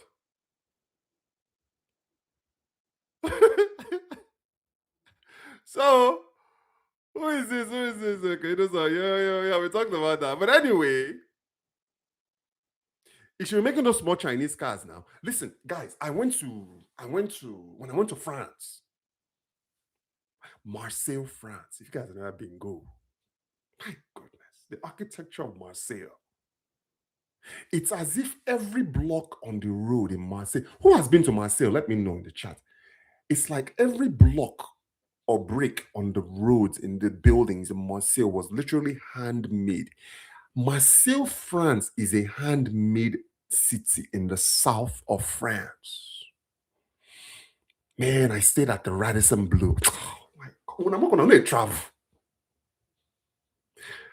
I stayed at the Radisson Blue Hotel in Marseille. Have you ever slept on a bed that when you woke up in the morning, you just don't want to get off that bed?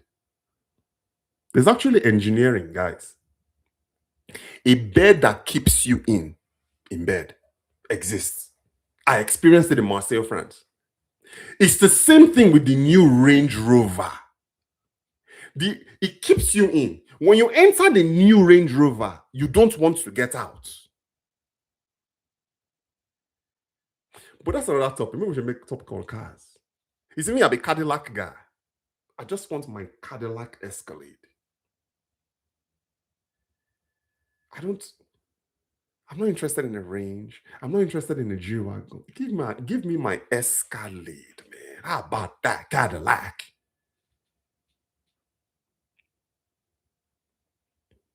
You think I suffered this much to go home and drive Innocent? Or I suffered this much to go home and drive a Nord? You see, I'm the kind of audience that Innocent is aiming for. As much as I like what he's doing, I'm sorry, I can't.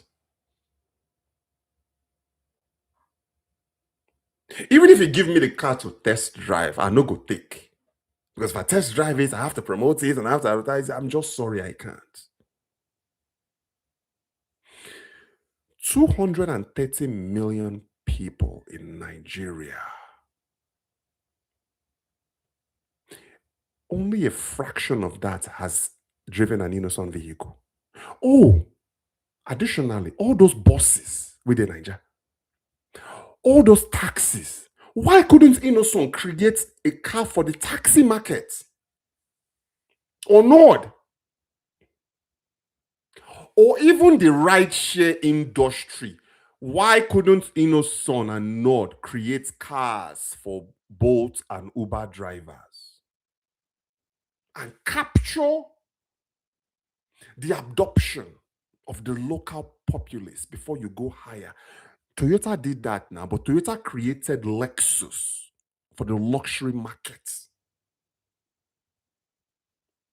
Lexus is owned by Toyota. But Toyota is an everyday car. Just like Ford is an everyday car. And Honda is an everyday car. Not everybody can be luxury.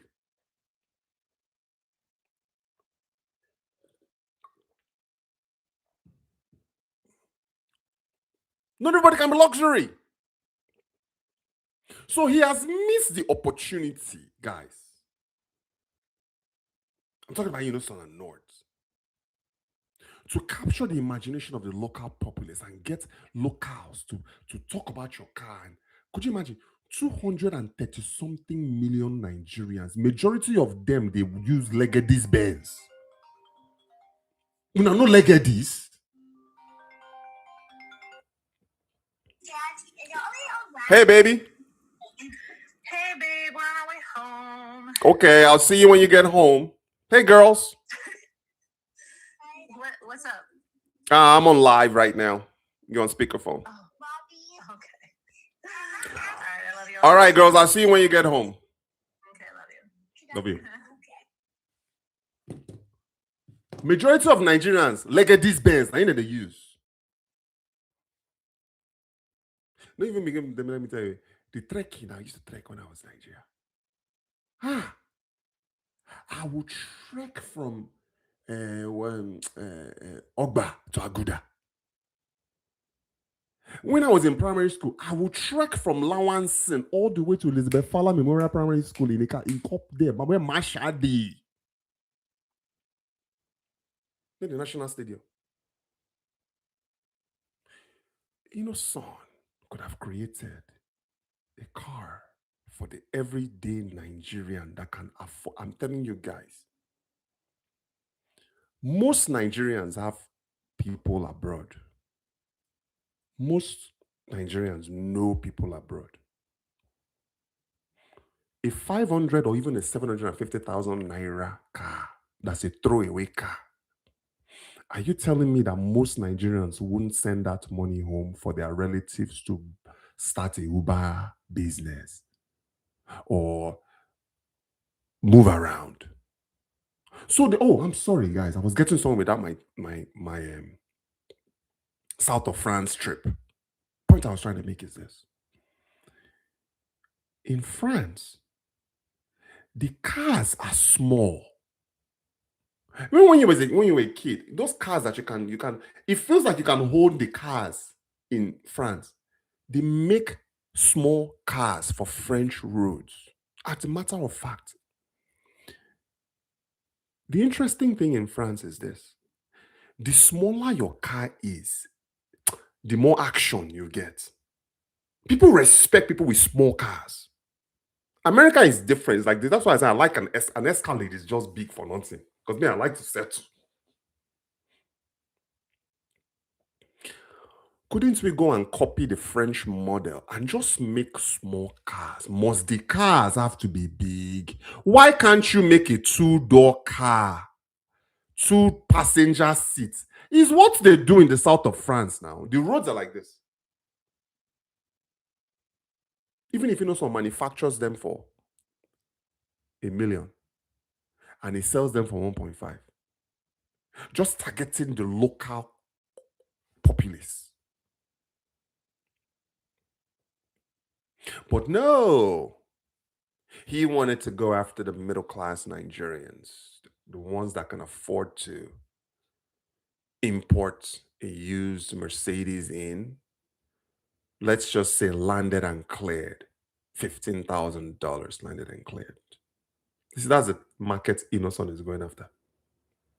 Why would I do that when I can buy a nice, beautiful luxury car right here, ship it to Nigeria and enjoy? Look at my car now. I drive a 2012 Hyundai Elantra. All told, with clearing, I probably spent about 20 grand.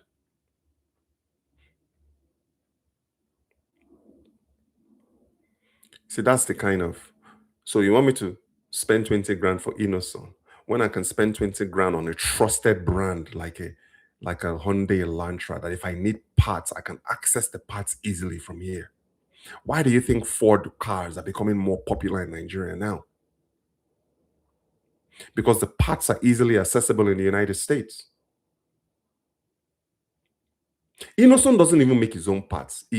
Anyway, if I begin talking now, then go talk say I'm against Nigerian indigenous companies.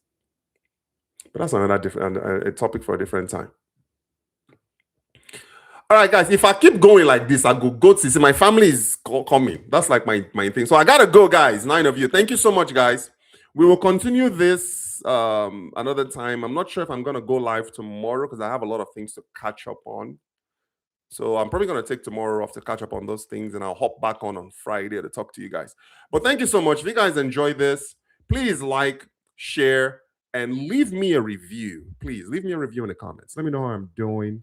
Is there anything else you want me to cover in the future episodes? Please let me know. And another thing too, if you absolutely love this engaging conversation that we're having on this community, please subscribe. Most of you are not subscribers. You are just viewers. You just come and view, but you don't subscribe. But please subscribe. Let's get to 20,000 subscribers by the end of this year. That's my goal. Right now, we are at 18,200 and something. So let's get to 20,000. But hey, as always, I appreciate all of you. My name is Richard Barakat, Nigerian-born US-based entrepreneur. I'm based in Las Vegas, Nevada, United States. And thank you guys for your viewership. I'm not going to read the chats anymore because if I read the chat, I'll be forced to comment and respond to it. So I'm going to end this here and I'll talk to you guys another time. Okay. Thank you. All the best.